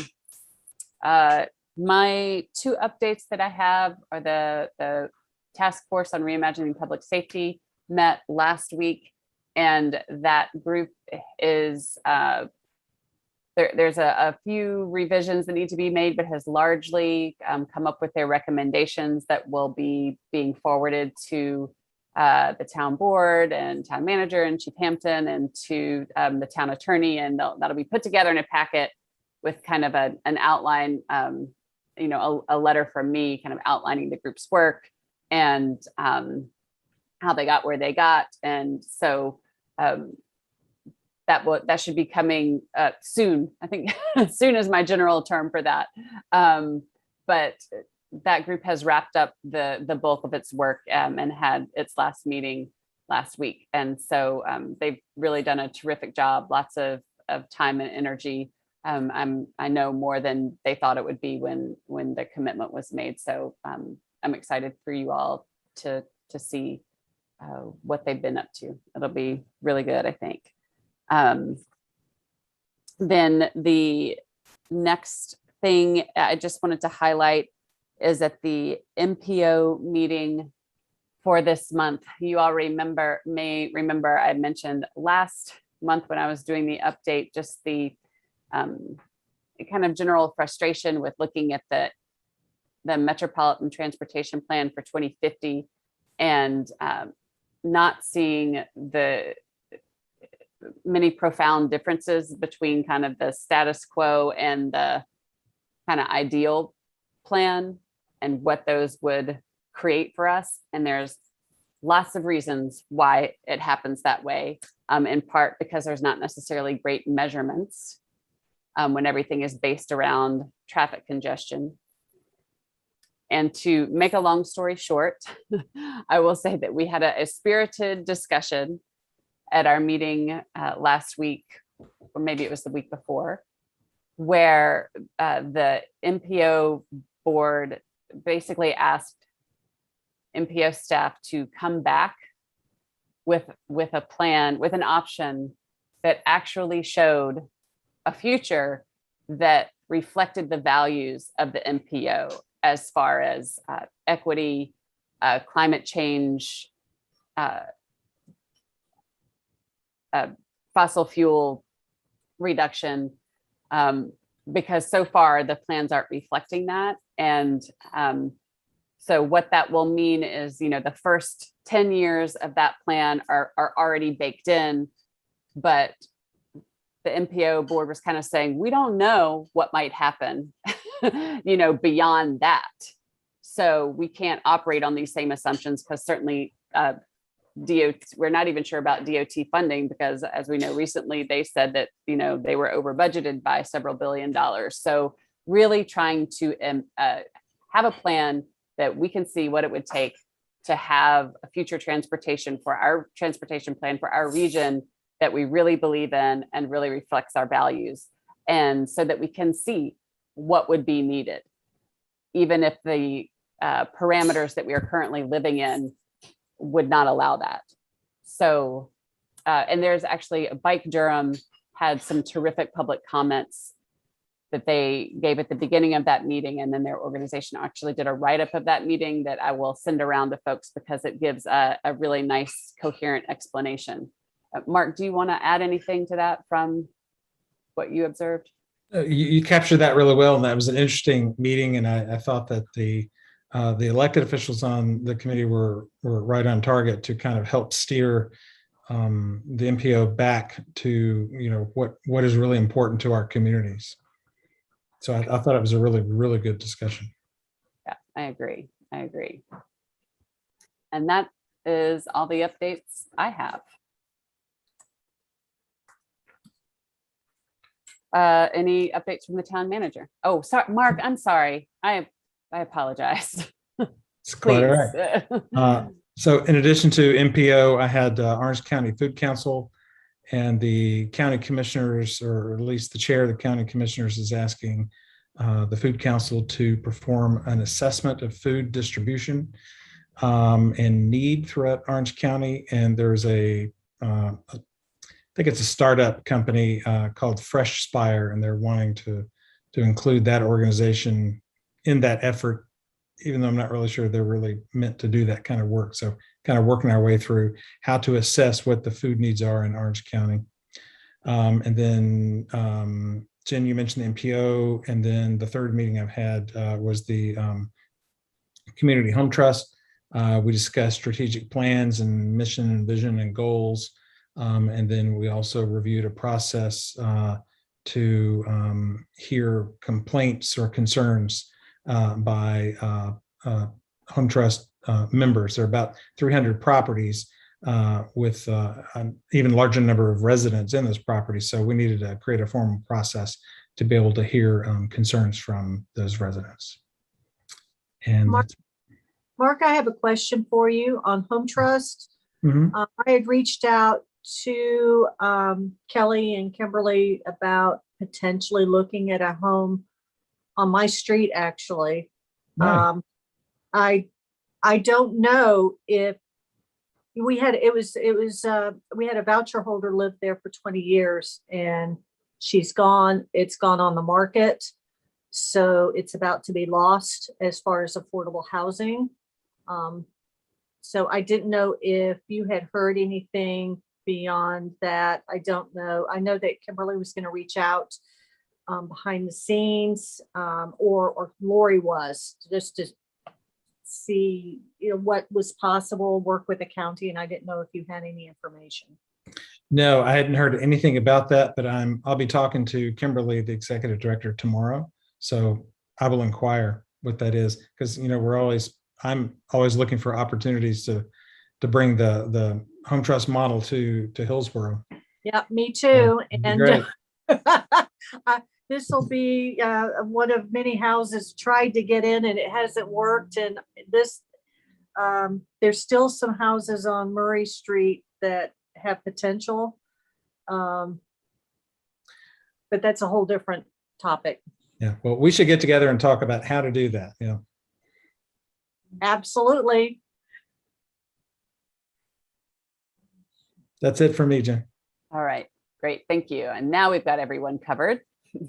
And town manager, Eric, do you have any updates? Okay. and any other updates from staff in addition to what was in the packet? Okay, then after, I guess we need to have a vote to go into closed session. So Move that we go into closed session. Second. okay, moved by Mark, seconded by I heard three voices at once, but I think I heard Kathleen's first to go into closed session. Sarah, if you can roll call us to make it official.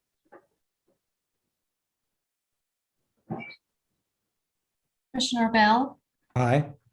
Commissioner English, Aye. Commissioner Ferguson, Aye.